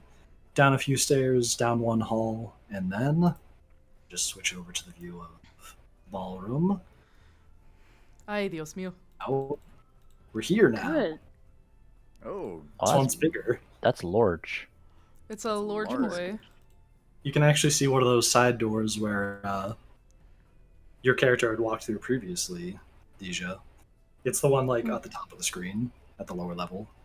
Oh. So, you two enter through a side door, which is like, it's one of those lower ones on the screen. Okay. You can see them as, it's like the balcony, like the far left one. So you can place your characters there. Far left, hold on. So like, I forgot how to ping. How do I ping again? You hold down You click. clicked. So like, hold on. I forgot. So like over here? Yep. Okay. Oh wait, I can shift click and do this. Oh, nice. Perfect. Okay. Shanti. And Yasha, you can also put down your character there as well. Yes. As I leave the door, Henry would follow me. Oh As yeah, that and your is his- golem. That is his main directive, is to be close to me. He's strutting along with you, looking. You want him to have a little suit on? How about a little bow tie? No, he would. Fancy he would robot? just Okay. Be the He would just be the golem. He would just be the Sad. robot with some signs on him that he belongs to me. Gotcha. He's got he's got like his official insignia kind of like on him, visible, so people know it's like, oh, it's, you know, head alchemists. So don't want to bother that one. It's got Yes. important alchemist robot duties to attend to. So as you both step into the party, things are looking lovely. The party is going smoothly. As you look directly across the way, oh yeah, I said artificer incorrectly. Whoopsie. Whatever. I'll pronounce whatever I want. Maybe I was homebrewing just then. So as you look across the balcony, you can see that your direct line of sight kind of points towards some people around the edge of the room. And you can see one of these doors has like kind of like a rougher looking dude standing next to it, and it looks like he just stepped away from the hallway and kind of like leaned against the side of it. Aside from that, everything else just seems to be completely ordinary. Even that guy seems, you know, like, just looks like he didn't like dress too soon. He's probably one of the guards. And everybody else is just kind of drinking champagne, rubbing shoulders, having a great time. I would assume there's waiters running around with all types of different alcohols. Yeah, you can see plenty of waiters kind of carefully carrying around tall, delicate glasses of champagne. Some are carrying whole bottles of wine, and a few have some hors d'oeuvres. You know, things are going nice. No beer. No Probably beer. not. No beer.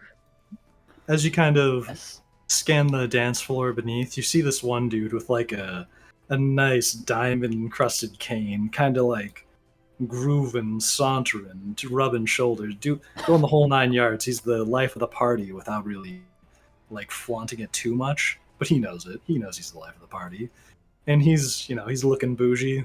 He's, oh yes, I went to Gallifrey just recently. It was a lovely time. And Brock, do I have to talk to these people? I know I'm not going to. Yes, He's but sort no of, one expects you to talk to people. I kind of pull out a piece of paper, put down an insignia on it, and for a little bit here, you'll look like you have some shit to do. Put it on your forehead or something. Just basically handing her an empty piece of paper with the insignia on it, like, yes, delivery. Artifice. Hold on, Makeshift. You are speaking into a You are tin being a can at the robot. moment. Oh no. Okay, Am you're I? good. Now you're good. Go back. Okay. Yeah. What did you say? Got important artificer stuff to do. Just moving and a grooving. Yes. All right. Same insignia that's on his golem. What I kind of want to do is I want to try and make my way kind of past that guy. But she's not trying to do this. I want to do this. I want to bump into him because she couldn't really see him that well. Is that Sure. Can we finagle that a little bit? Actually, just as you were talking, he kind of like scans across the balcony, you know, kind of looking for people who are looking down at him, and he spots you two, and he goes, "Oh, Shanti! It's been so long. Oh, I'm sorry. I know, bit of a difficulty. Just make your way down to the center of the ball. I'll be glad to see you in a minute." Oh And he- dear God, is that who I fucking think it is? Brock, I need you to Of take your golem and to course. kill him. Kill me with it. I can command my golem to carry you away. If you really want to. I don't want to have to deal with a political fallout. Oh, God. She looks around for a waiter, finds one holding just a tray of, like, really strong alcohol, but she didn't know how strong it was, grabs the waiter by the shoulder, but it kind of ends up being the forearm, and goes, "Drink, please." Oh god. As you do that, he kind of just, Miss Shanti. Yes, just a moment. Is the wine to your liking? She takes what he handed her, throws it back like a shot, and goes, "Yeah, that'll do it. All right." And she turns and starts to head down to the pompous dickhead. He holds the half-empty bottle of wine that was completely full a moment ago and just goes, Oh my "Alright, god. that will be expensive, but I'm sure it's justifiable with Shanti here." And you see him kind of like wander back towards one of the doors, probably to get a refill. Good. As your mouth has been on one of the most expensive wines of the night. Good. She's wearing gold and like sapphire pieces. I'm 99% sure she can afford to pay for it. Oh yeah, she can. That was chump change to her. She'll do that any day. She will happily pay. She's one of those people that like will definitely be sweet to waiters and waitresses. Hell yeah. With her background and everything, she definitely knows to be nice to your fucking service people. Well, Shanti walks her way down to the center of the dance floor to deal with that guy. Yasha, what would you like to do?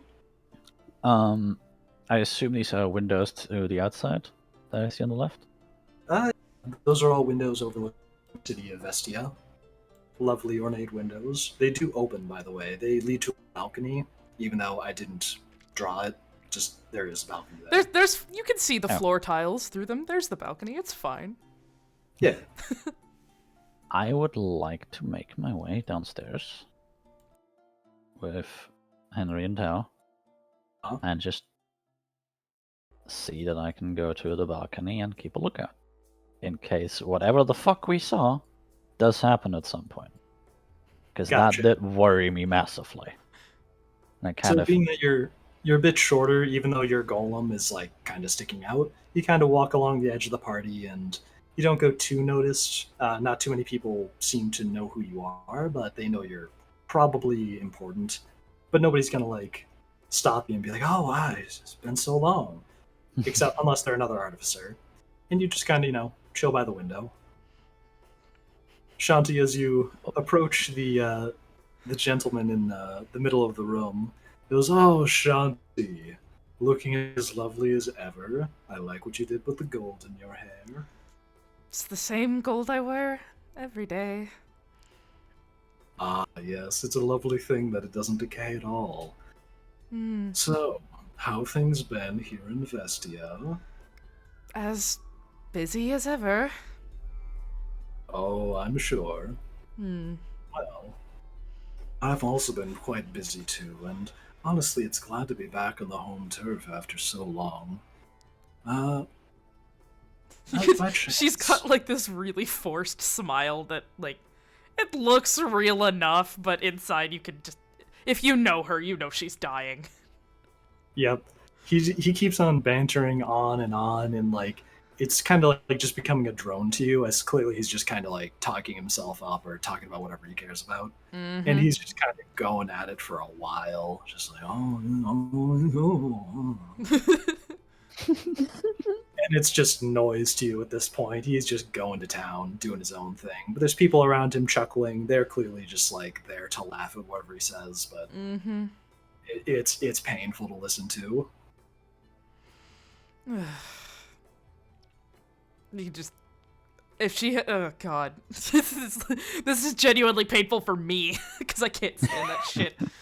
Oh god. She just stands there most of the time with a just forced grin on her face, and every once in a while, because she can hear really well, she can hear the clockwork gears of Henry, right? Is that his name? Henry? Yes, Henry Okay. is the golem. She can hear him, and every once in a while she kind of just turns her head to look at him, wishing that the golem would just go rabid and flip the table full of food. Just for some damn excitement, because god, this man is boring. So as you're kind of listening to that droning, Brock is looking out the window. Took me 3 tries. I got it. Don't worry. And you can see above you that the streams of that you saw in your dream are starting to form. They're not anything special. You've seen them dozens upon dozens of times throughout your life as you've worked here.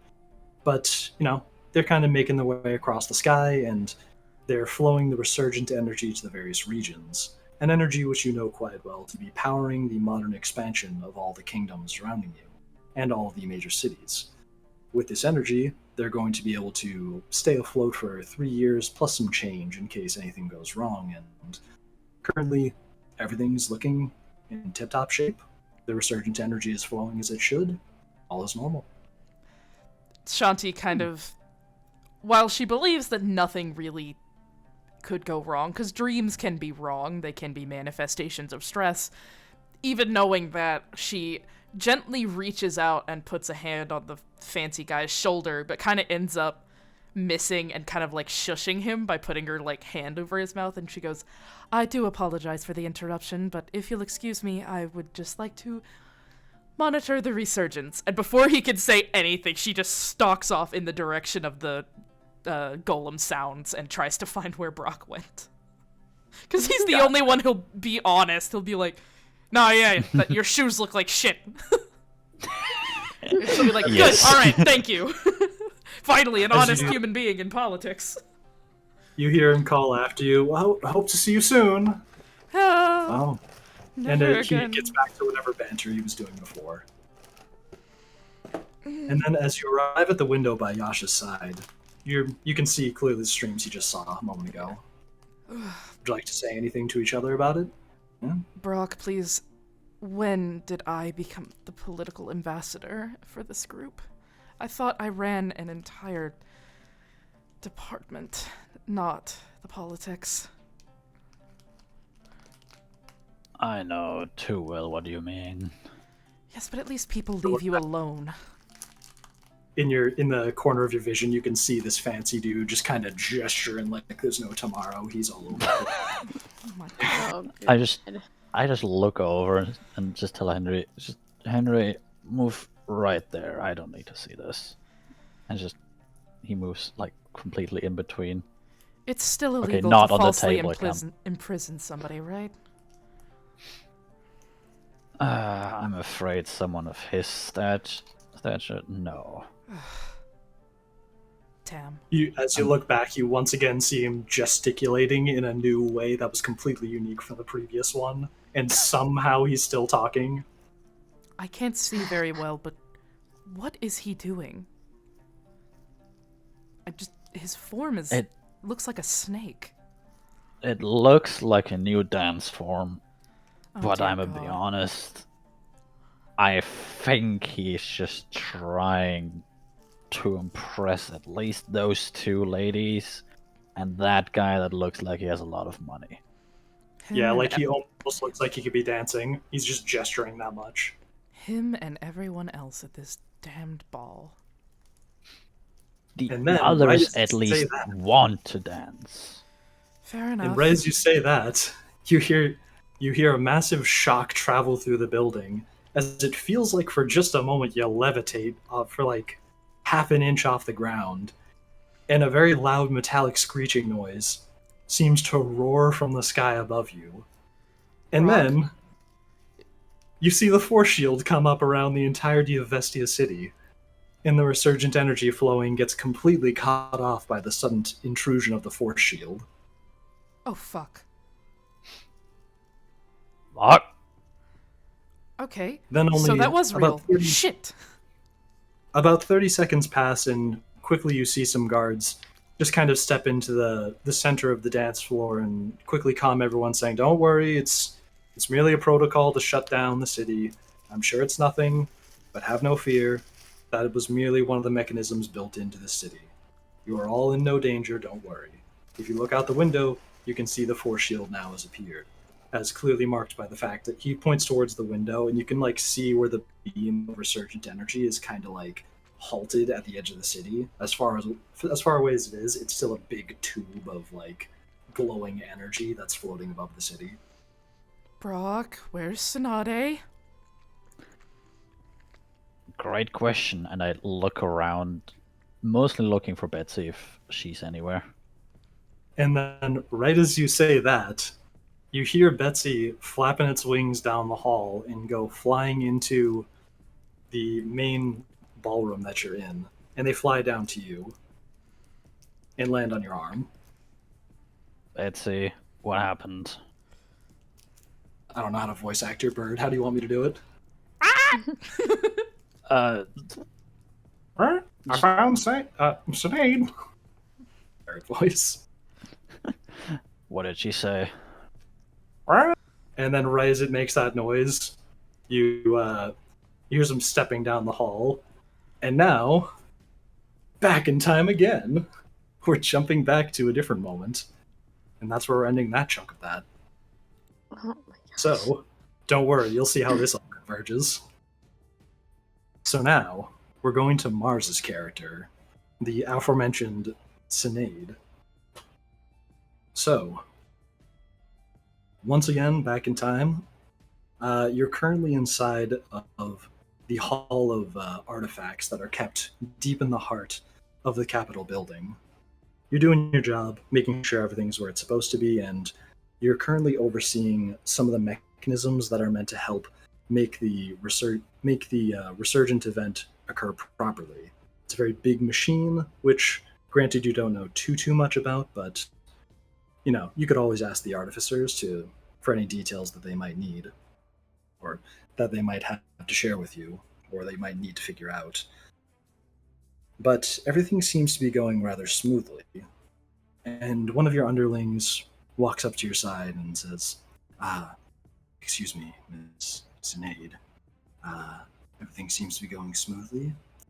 We've done a double check of the entirety of the artifact cache, and it seems everything is where it's supposed to be.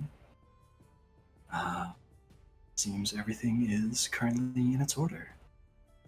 Is there anything we can do to make it more comfortable for the festivities to come? Kind of like gulps nervously, looking at you. Send your name. Jonathan, your name is Jonathan, correct? Yes. How flattering of you to remember.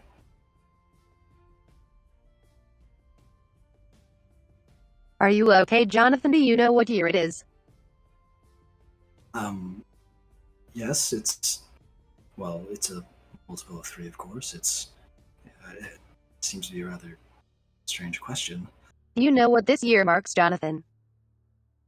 I'm not sure what you mean, Miss Cynade. Is there some anniversary coming up for you?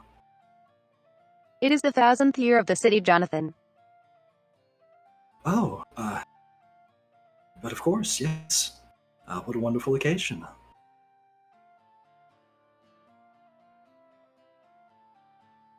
That's something. Yeah. I feel that something is amiss, Jonathan. Are you sure everything has been checked? Yeah, he clearly looks a bit nervous and gulps kind of hard. He knows how important you are, and he's like, yeah, everything is completely in order. There is nothing to worry about, Miss Cynade.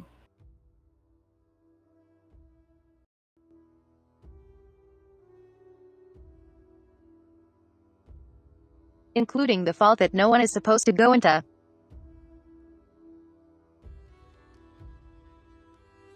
We're not supposed to go in it, so there's been no notice that it's been accessed at all since the last time it was checked by you. So, by that Jonathan, reasoning, listen to me, Jonathan. If one mechanism is out of place, yes, ma'am. I want the city to be shut down, okay? Do you understand, Jonathan?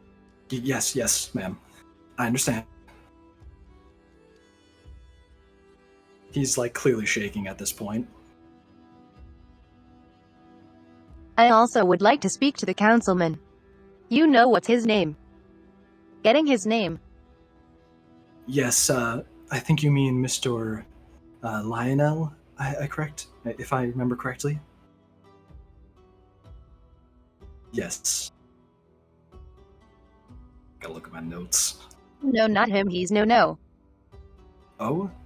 Then I'm talking about Miss Onder.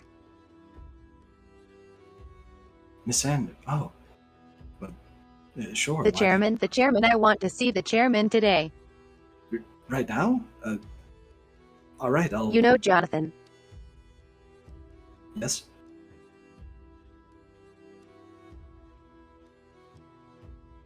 Jonathan, this day is very important to me. Do you know how long I have been in the city, Jonathan? From what I've gleaned, you've been here for as long as I can remember, and anyone I've worked with. So, many years, I suppose.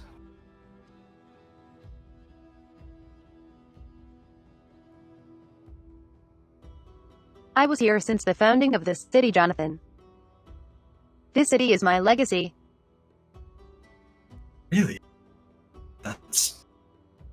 That's the first I've heard of this. That's quite something. I mean, there was talk that you have been here since the beginning, but I didn't know it was true. I thought it was just a rumor.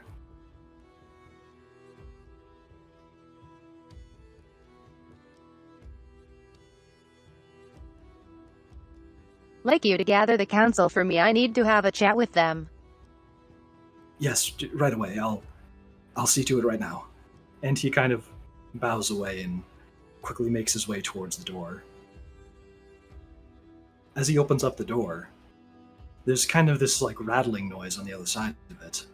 He opens it up and a bird immediately flies its way into the chamber. Oh no, I'm so sorry, ma'am. I don't know how this got in here. Oh wait, is this... I think this is Mr. Brock's familiar.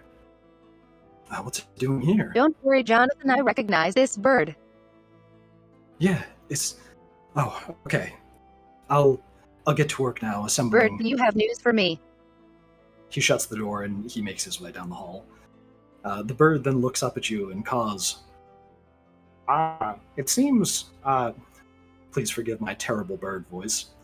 It seems there was a dream about the force shield cracking during the resurgence.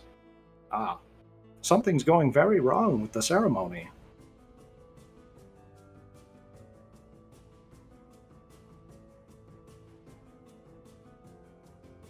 So she sort of grimaces. Yep. And then just immediately turns her attention to the giant V. The giant.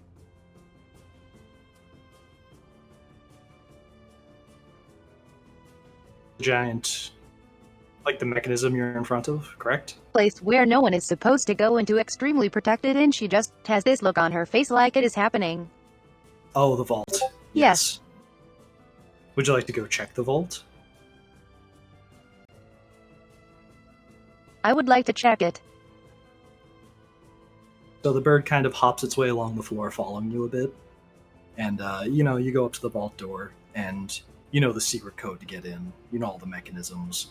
You start making your way into it, but this is a big old door. This thing takes a while just to, undo the magic locks and the regular tumbler lock. But after a few minutes, you open it up, and it starts to reveal all the most important treasures to this archive. And then, as you open it up, you see in the room, the various artifacts that have been held here for a very long time, but immediately your attention is grabbed by one stand in particular, which is empty, where it very much wasn't empty before. It seems Jonathan was being a bit lazy with his checks. Jonathan. I assume Jonathan. you that down the hall. Jonathan. You hear him you can he's nearby. Walk down the city, walk down the city. It needs to be a lockdown. Oh yeah. So you rush your way over to the mechanism, which is controlling most of the movement of energy to rematerialize the city. And you quickly hear Jonathan rush his way down the hallway and open the door, clearly terrified. Yes, ma'am?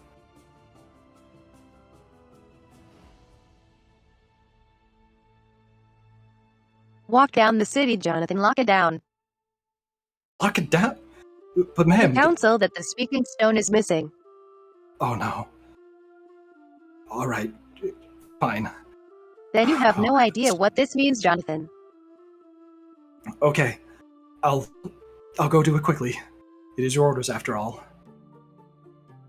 And then he quickly rushes off to go shut down the city. And the bird's kind of like hopping along with you. What do you want to do now?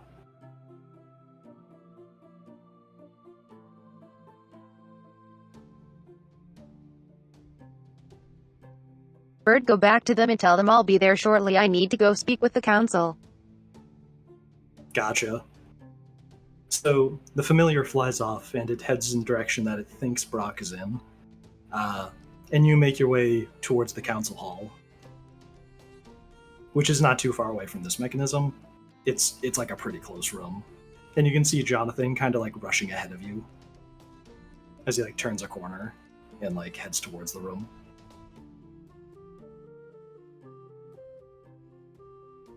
She enters the council hall very angrily. As you kick in the door, all the council members who seem to be just toasting champagne and relaxing and not really caring too much, they'll turn to see the very angry tiefling standing in their doorway, and most of them immediately freeze up and snap to awareness, and the heavily breathing Jonathan quickly says to them all, "Excuse me, you have been given orders to shut down the city immediately. Commence the lockdown." And they all start looking around at each other. There seems to be a few of them missing, and it almost seems like not enough to make the vote to shut down the city, but the mechanism and the console for it is within the room with them. And they're all kind of looking around at each other like, shut it down, right? What? It'd be detrimental. The resurgent energy is in the middle of flowing. It'll take at least a few days to finish. The seeking stone is missing. And right as you state that to the council, they all kind of freeze and like look towards the members closest to it, or closest to the mechanism to shut down the city. And none of them seem to know exactly what to do. They all know the dangers of locking down the city at this exact moment, but they know the importance of this artifact. Silently, they all look around. They all look at Cynade, angrily staring back at them. And then they say, "We have to do it. It's the only way. No matter how much damage it will cause, we can't lose it." And then one of them shakily reaches up towards the lever, or they reach up towards one of the devices and flip open a safety latch and look around the room. And they say one more time, "Are you absolutely certain, Cynade? This has to happen?" This has to happen. All right. They shakily look around at the people around them. The ramifications of us losing the stone is much greater than this. Nobody seems to be stopping him from flipping the switch. He does it. He fits the switch, and immediately a shockwave is sent through the entirety of the building. And there's sort of like a very strong thump, followed by a very loud metallic noise screeching through the sky, as a force barrier is put up around the entirety of the city in a matter of moments. You hear Jonathan just say, oh no. Out of character. Yep. Who is which counselor is not in here? As you look around, you can see that most of the counselors are here, but it seems like there's only like 2 or 3 missing. And one of the ones that's missing is one who is actually making their way to this room, not too long from now, and you have your suspicions about that one. It's one that you've had your eye on for a while, who's been acting a little too pompous, you might say. Getting a little too overzealous with his power.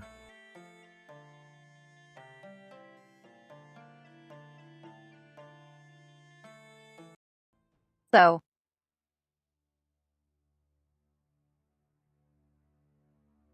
I believe we have a traitor among us. They all look around at each other very nervously, not really sure what to make of what you just said. But they're all quite frightened and not completely certain of how to respond, or who to start pointing fingers at.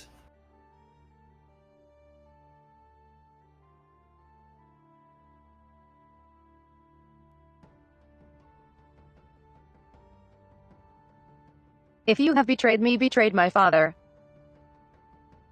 hell will be brought upon you. Even though you're speaking through your... So, Cynade has like this machine that's attached to their vocal cords that helps them actually make noises because they don't have vocal cords. And so even though you're speaking through a kind of robotic tone, they all know the severity of what you just said. And immediately they start pointing fingers like, it wasn't me. I'm certain. I've been here this whole night. Everyone here can vouch for me. Everyone starts to say the same thing. They all know that they've all been here, and they all know that none of them would cross you. They know the consequences.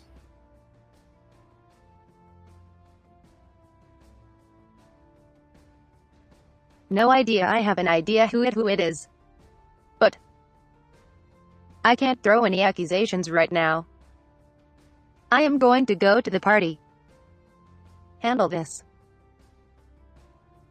They all nod quickly and immediately sit down at their desks to get to work. And everybody's gonna scramble. Jonathan runs off as he's doing his own thing. Poor Jonathan. Just the intern. Somebody get Jonathan a damn raise. He's for real. I know. And she's going to go to the party with her friends. So you storm your way down the halls, and you make your way quickly into the ball. It's not too far away. It's like one of the biggest rooms in the building. You know exactly where it is. And you stomp your way down the hall, and you see in front of you a crowd of very worried people being just kind of like calmed down and shushed by guards. Yeah, it's alright, it's fine. And you just see the whole party out in front of you. Place down. I have you all on the screen, right? Yeah. Place down your character right here.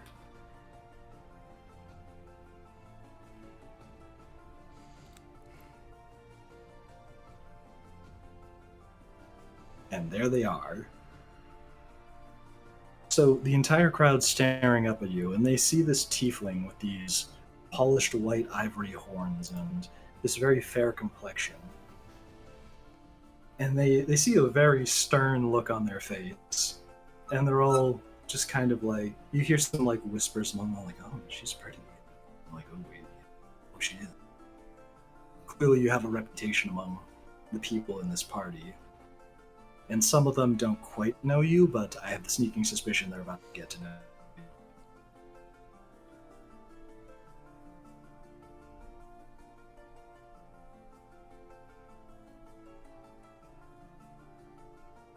Okay, Also- she addresses the party. Yeah. Has anyone seen the economics counselor? Lyonell. As everyone's kind of like, just kind of does like a look around themselves, but then you can pretty quickly start to see most of the crowd like adjust its vision and like point sort of towards the center of the ballroom, where there's an individual with a very dazzling cane with a big diamond on top of it. And you see him just kind of stop his gesturing and sort of bring his cane a little closer to himself as he goes, "Oh, hello, Cynade. How have you been?"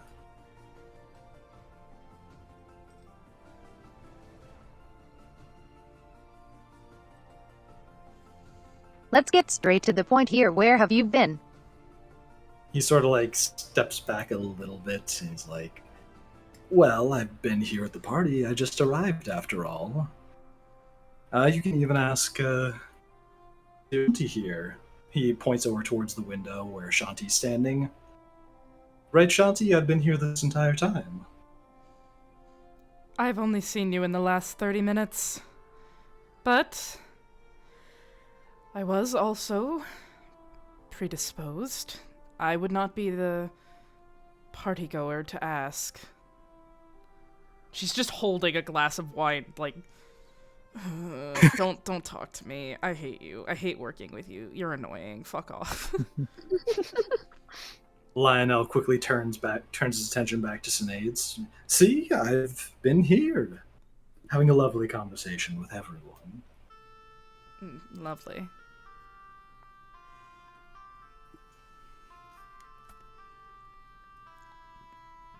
Do I doubt that? I'll have to take your word for the moment. But to be aware, Mr. Lyonell,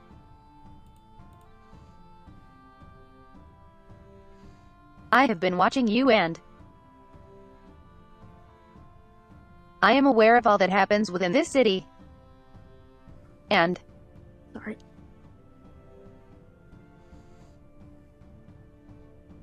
So if I find that you have had anything to do with what just occurred, you will be severely punished. You see him sort of step towards. Oh, actually, I need to give him a character model since he's about to move around. Might be helpful. I will quickly give him.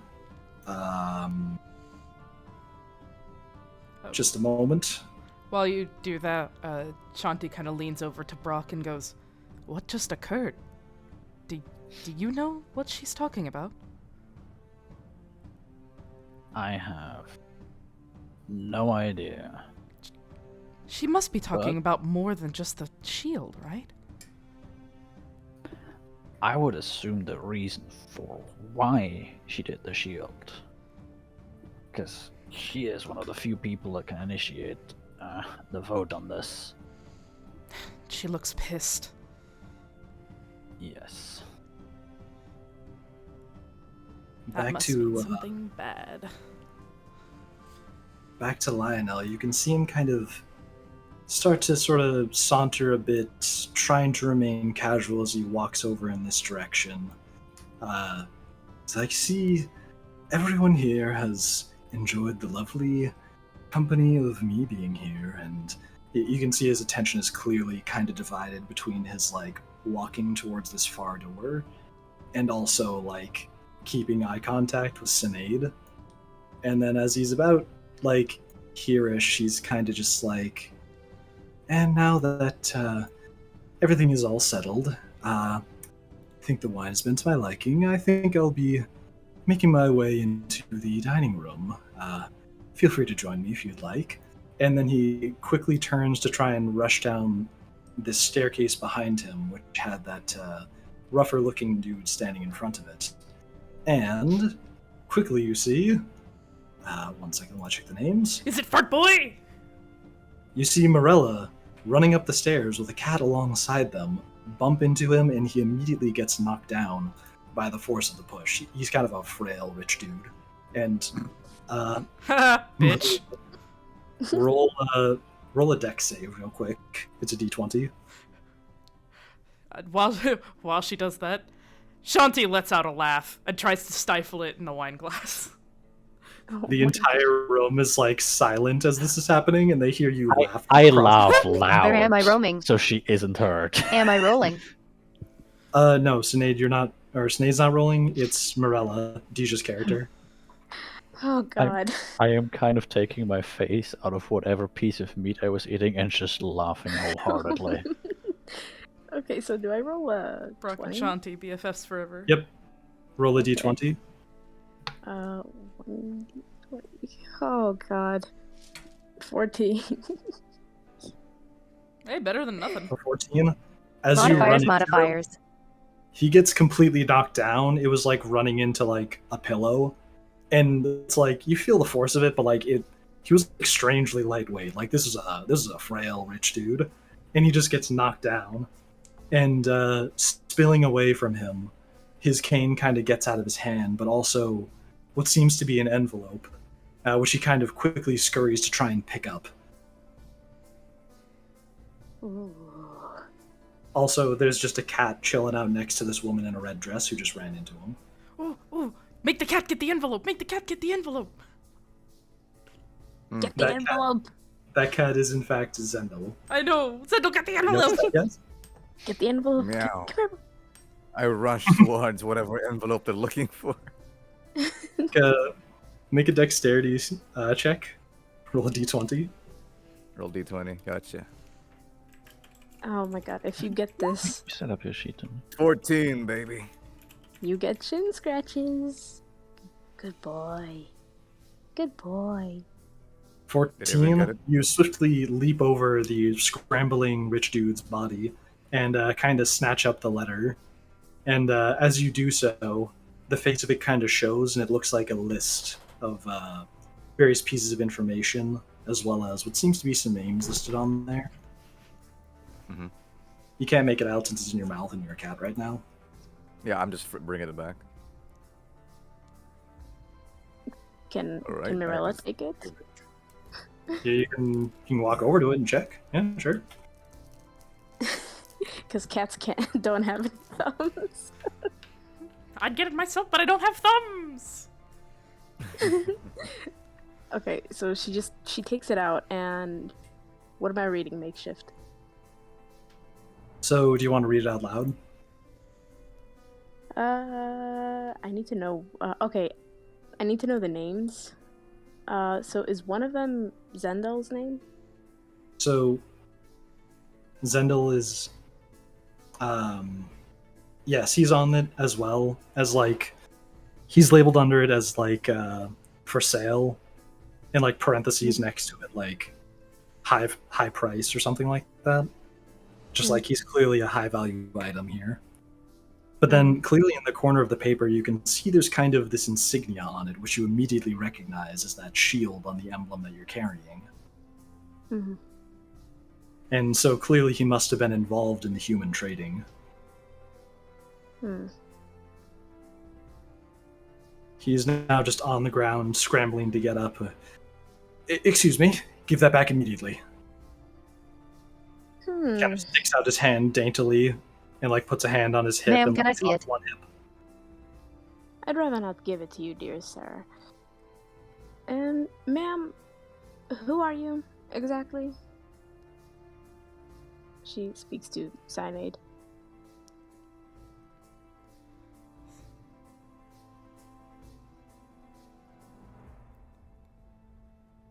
Well, what I am is a bit complicated, but I pretty much run this today. I run the city, and if he is involved in anything, I need to be aware of it. Well, that's all I need to know. Here you are. She gives the letter to Cynade. Lyonell's kind of panicking, like, no, she doesn't need to know anything. You can just hand that paper back to me. Can Shanti butt in for a hot second? Sure. Lyonell. On the contrary, Lyonell, it should be shared with all the council members, shouldn't it? We don't keep secrets from each other. And she's just sipping the wine. Like, clearly, like, fuck you. If you're involved in something bad, I'm gonna take you down, bitch. Secrets are no fun. Unless you tell everyone. Okay, so Mirella goes, if you're in charge... It seems that not only is Lyonell a thieving bastard, he's also a slave trader. Yes, indeed. Yes. Yes, indeed. And one of the slaves that were kidnapped Guards, was... please arrest Lyonell and bring him before the council. Oh, sorry. The guards immediately walk up to Lyonell and seize him. They're just standing there right now first, though, as they don't know if you want to like do anything else with him before they leave. Did you hand the paper to Cynade? Lyonell. Oh. Mm-hmm.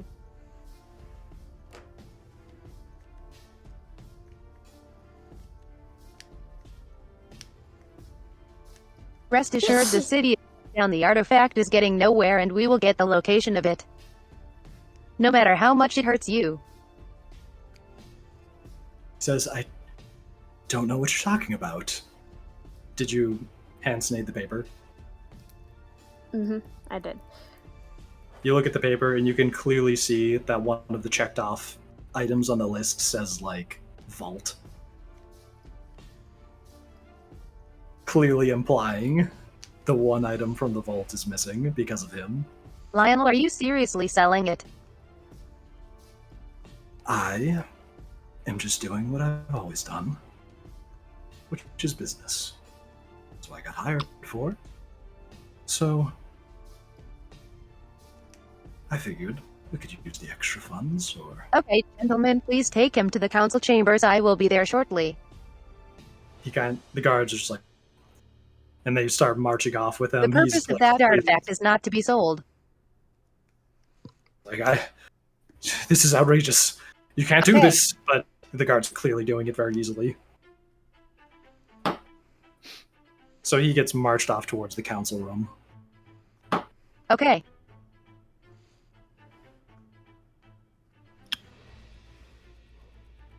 Henry, grab me another your piece of characters- meat while I go over.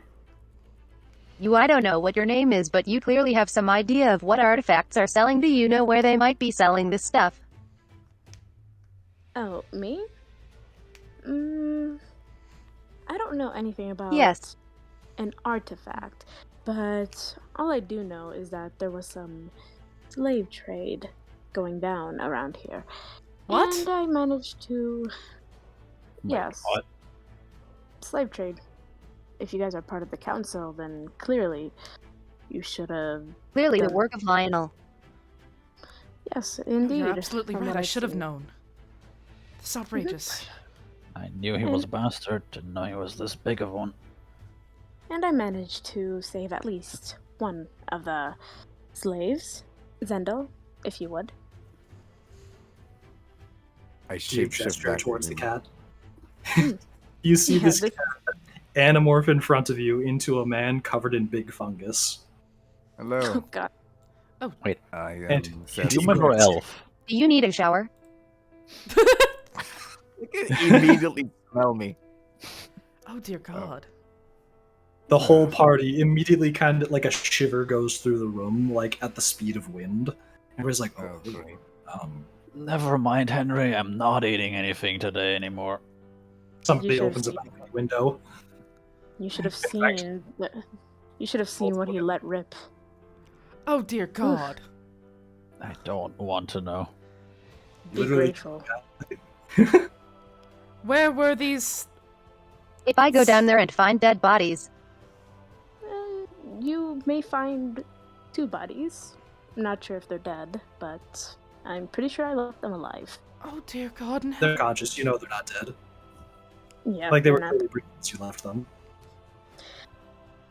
If you would like, I would be more than glad to give you a quick debriefing. For a price, of course. I'm sorry, but just take me to the area. Okay. Cynade, saying, we should ma'am? we should clear out the room. This is You will clearly- not be paid, but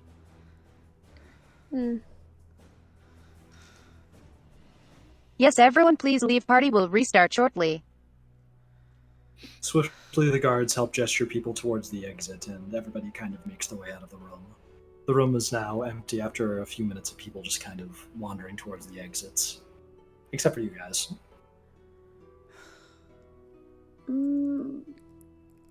So, I believe introductions are in order. My name is Mirella de Santos.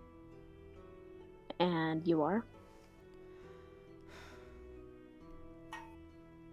Who do you gesture towards? All of them, except for Zendel. Oh, So the fact of life is that my own voice module cannot pronounce my name. Sad. Okay. Okay. I am Brock. This is Cynade. And I'm This is Shanti. lovely. She can A go pleasure first. to meet you Yes. all. Yes, I indeed can speak. My eyes are the only thing that doesn't work, Brock. I know. So, a quick... Brock, how much have you drank? So far, only food has entered the stomach, no drink. I can attest I do not smell alcohol on him.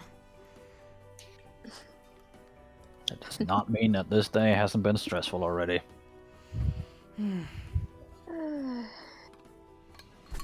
Okay. A quick debriefing is in order. So, I basically work for a guild that I would rather not speak its name. And long story short, I was doing some investigating. And from what my superiors told me, there was some slave trade going on, which was underneath this building. It's this building, right, Makeshift? Or... Yep, you point towards the door behind you. So basically what has happened was I pretended to be one of their own, as disgusted as I was, and it led me to where we are today. I found Zendel here in a crate, gagged and bound against his will. Apparently he was there for a day. So, yes. And it has been happening for a few years now. I don't know how long, but a few years, yes. Years? Yes, years. I'm truly surprised this has gone under your noses. Most likely Lionel quarters. You can just see Shanti kind of like deflating at how disappointed she is in herself for not figuring this one out. Oh, dear Shanti, there's no need to be disappointed. It truly isn't your fault. You all have a lot of work on your hands. It is my job to know the goings-on. In this council and in this city. Of course it's my fault. That I agree, but I'm in no place to point fingers. It's people like us that do our jobs to protect certain people. So... Shanti, yes. I know your predictive powers are great, but even you can only see so much. And that is none of your mistake. Exactly. She just is grumpy now. Like, just depressed and grumpy. Mirella goes to Shanti and just gives her a head pat and goes, there. She gets a little spooked by the fact she could not really tell you were approaching. Don't be suspicious.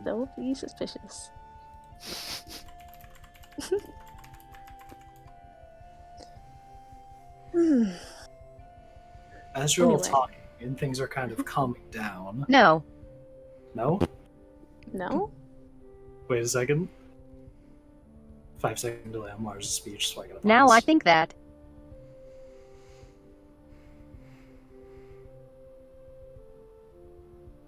If it's in Lyonel's room, and it should just be over here, and if it isn't Lyonel's room, then he is just probably a small part of it. I won't be surprised, to be honest. I've seen this happen multiple times. As you are all talking, a very loud metallic noise like the one you heard before rings out from around you, from the sky as well. It's kind of where it's coming from. Another shockwave passes by, and as you can see out the windows, which are now open to help air out the room from the absolute stank of the druid in here, Good grief. you can see that a very large crack seems to be ripping its way through the side of the force shield. Yeah. And all the resurgent energy, which is kind of pooling along the edges of the force field, just waiting to try and exit and make its way to the adjacent towers and cities, it starts pushing its way straight through the crack and flooding away frantically towards the horizon. It's as we saw it. Someone explain to me what is happening. Fuck. Although shield is failing. Quickly after this flooding movement continues to happen, you can hear more noises, seemingly coming from the tower, but not nearly as aggressive in their sounds, start to hum around the building, and you see that the flooding movement stops, but the energy doesn't seem to come back. It just keeps floating towards the horizon. Damn. My superiors have told me the dangers of this place. Brock, I need an estimate of how much energy we just lost. And right as you ask that of Brock, you see Jonathan come running down the main hall frantically. Miss Cynade, something managed to destroy the force shield. We were able to shut down the movement and lock away some of the resurgent energy before it was all gone. But we can't get all of it back. Then What how was much that? did we lose? How much did we lose, Jonathan? At a glance, it seems like about 60% of it flooded away immediately. 60, dear.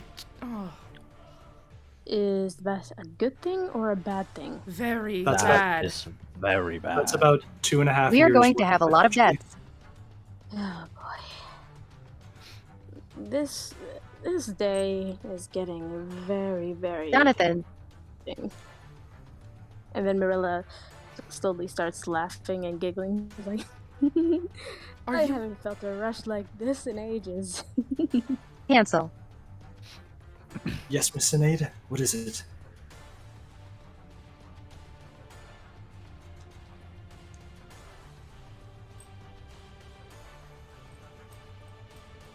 Jonathan, tell the council I will be there shortly. Tell them I will need to speak to my father. We are going to grab the stone and I'll be right there. Yes, ma'am. He runs off quickly and goes back to the council. And I'm kind of feeling like that's a good place to end the session. All right. Nice. All Hell right. yeah. I want to cap things off with anything else. Mars? Done I'm definitely real just quick, hit standing there Done real quick. saying fuck over and Hey, over hang again, on. being like, You don't have the stone. Hang on, Mars is still doing something. What's up, Mars?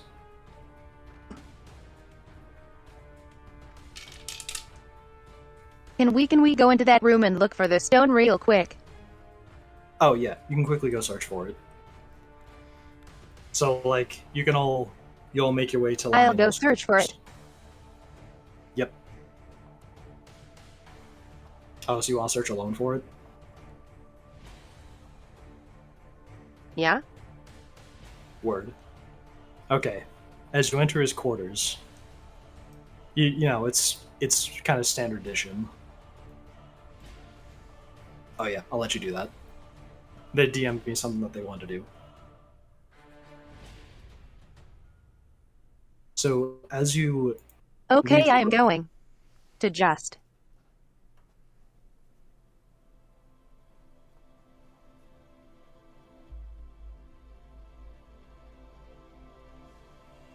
Like I know where Lyonell keeps stuff because that's how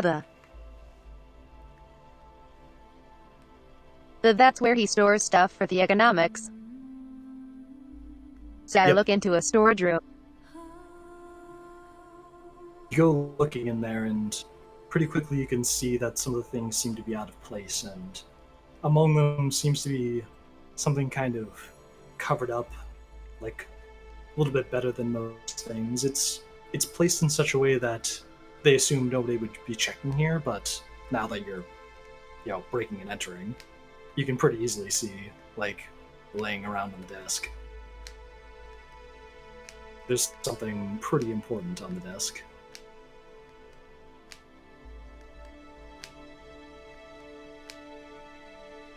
Yeah, I am going to go to the desk and get it. You brush aside just kind of this like cloth laying on top of it, which seemed to be kind of like pointlessly disguising something that was there, but when you brush it aside, you see the stone that you recognize so well, and it seems to feel unusual right now. It's kind of jittering around a bit, and you know that something's quite wrong with it.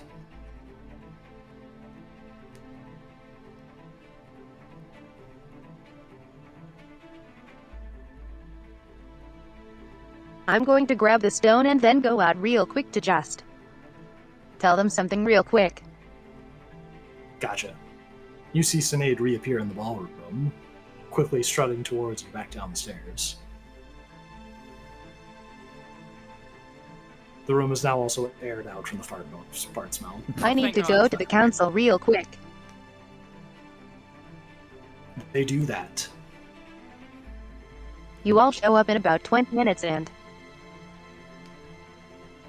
I will have something to tell you, but I need to go do something. Very well, Cynade. We will be there. We'll join you soon. Fine by me, as long as I'm getting paid. All right. So you all agree to arrive about 20 minutes after Cynade goes to the council room. The guards will just show you the way there, but you also kind of like know the way there. Yes. It's not too hard to find because you work here. I think the only one that needs to be told is Miss Andra. And Mirella, my bad. Wrong character. Yes, that's my name. So she goes back into the council chambers. You open the door aggressively, and you see Lyonell tied to a chair, and the rest of the council members sitting around them in a semicircle. They all look kind of disgusted / worried.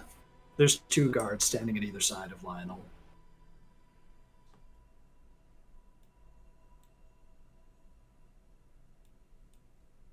Lyonell, you get a chance today, but it might not be the chance you want. What do you mean?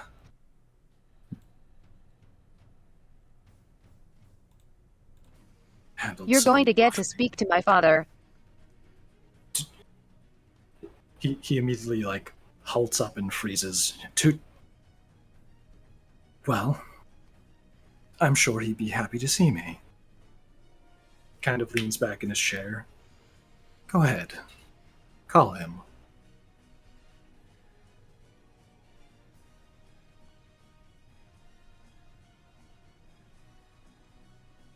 There's just some shouting outside my window again.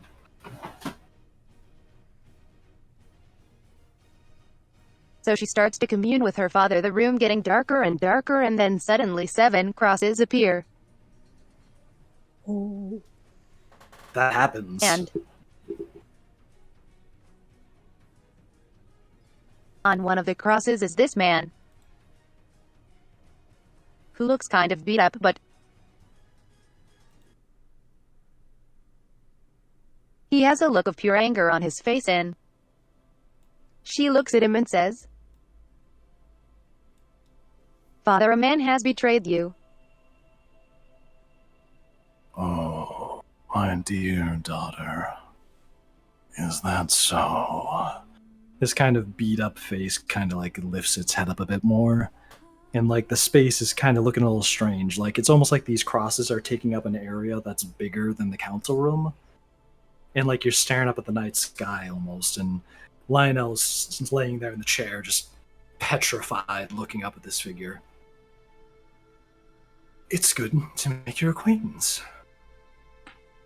Mr. Silence. There's no need to hear you speak. His eyes kind of gaze down at Lyonell. I know you had it on you. Can you show it to me, my daughter?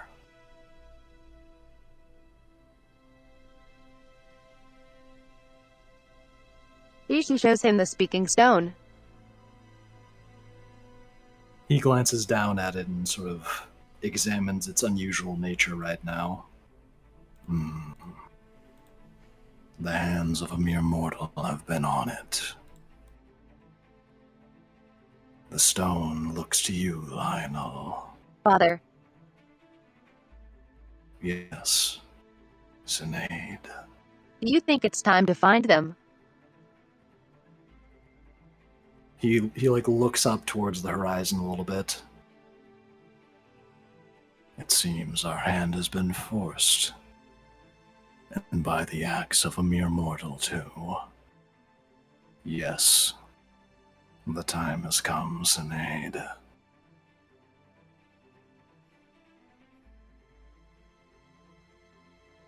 And what is to be done with the mortal? He looks down at you. I think you know what I desire. Show me his end.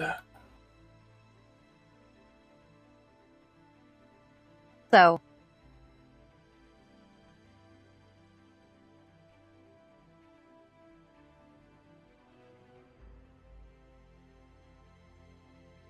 I presume you're about to game end this guy. I'll let you describe it. She walks up to him and this purple light is just glowing in the palm of her hand and she slowly presses her hands the man. What are you doing? What is that? Stop And this his at body once. just starts disintegrating and tearing apart slowly into the palm of her hand like he's being pulled into a void. I don't know how to voice act that shout. But he gets absolutely shadow realmed. Ooh. Man lost a Yu-Gi-Oh duel to those hands. I'm gonna go with holy shit. Ooh. That seems nicer than some of the deaths I've witnessed in the mines. Are you done communing with your father now?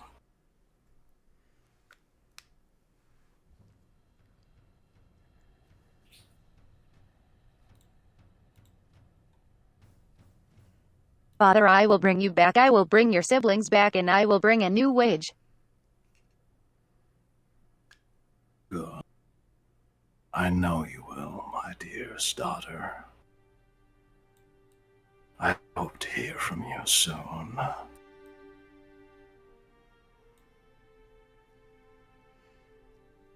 Thank you, Father. And as you say that, the whole space around you goes back to normal and he disappears.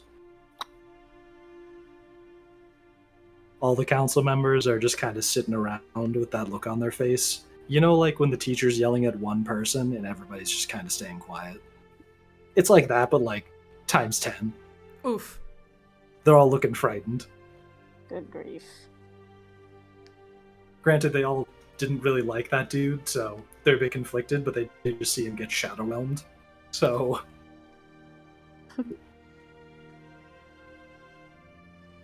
And now I presume the rest of the party's about to walk in. Council. Oh, after this. The council members all straighten up, hearing you say that. It is time to find the stones. They all look around at each other like stiff and nervous, and just there's kind of an air of they understand. This isn't a vote. You know what I am, but I don't want anyone else to know. Your secrecy is appreciated. They all give their quick and nervous nods. And they don't speak a word.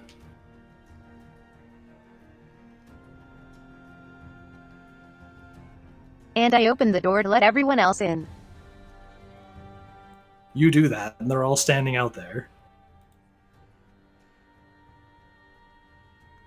And all you could really hear as you just walked down the hall was something like, your secrecy is appreciated, but it was like, you couldn't really even hear that, it was just like, appreciated.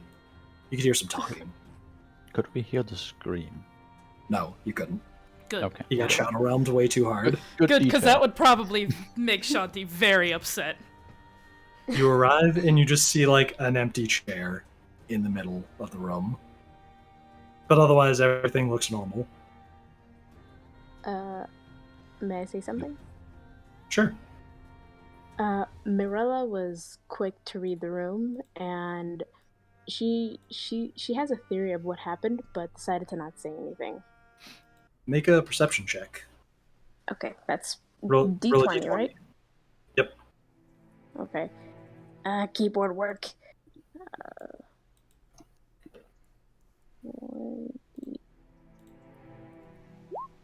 15. 15? You kind of clearly tell everybody in the room's nervous. But you can't exactly glean what happened, but like this is... Everybody here is a little too tense. Yeah. So yeah, you walk into this room, you see Cynade standing next to that chair, and the whole council's just kind of like there, awaiting you. Alright. What's the next steps? The four of you. I will need your help. I assumed so.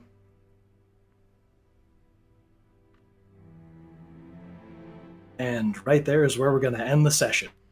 Woo! On that cliffhanger ending. Oh, what a cliffhanger. Oh god. Okay, makeshift. I did not know you could do that voice. Well, me neither. Oh, and I also Damn, brother. I wasn't hydrated for that, so I can do it better. Oh man. I was just I I hope, wonder what this voice would be. I hope we I get to got hear that voice again. chills. That was good. That was 10 out of 10. You'll get to see your And so like there's Mars one is more voice scary. that's gonna be even wilder. Yeah. Damn, Mars do be scary. Yeah, All right. super Well, scary. that is indeed the end of our first D&D stream. Woo! Yay! We're gonna try and do this every week on Saturday, with the occasional off week, because some of us may have something to do. You know, I got plans to make, or plans to do. We're all Maybe not adults. next week. Yeah, not next week. I Yeah. believe Mars Every has other something.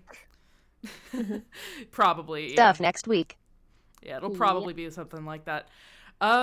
So yeah, keep an eye on my Twitter and on my Twitch schedule, and we will definitely come back because, yeah, that was awesome, and I had so much fun, and I hope you guys had fun. And I really want to continue the story because holy shit. Yeah, unfortunately the stream is indeed ending. But you'll just have to come back to catch the next one, because holy crap. It was wonderful to see you all. I hope you all had a great time. And with that, Yeah. I say good night. Adieu. Good night. See you, everybody.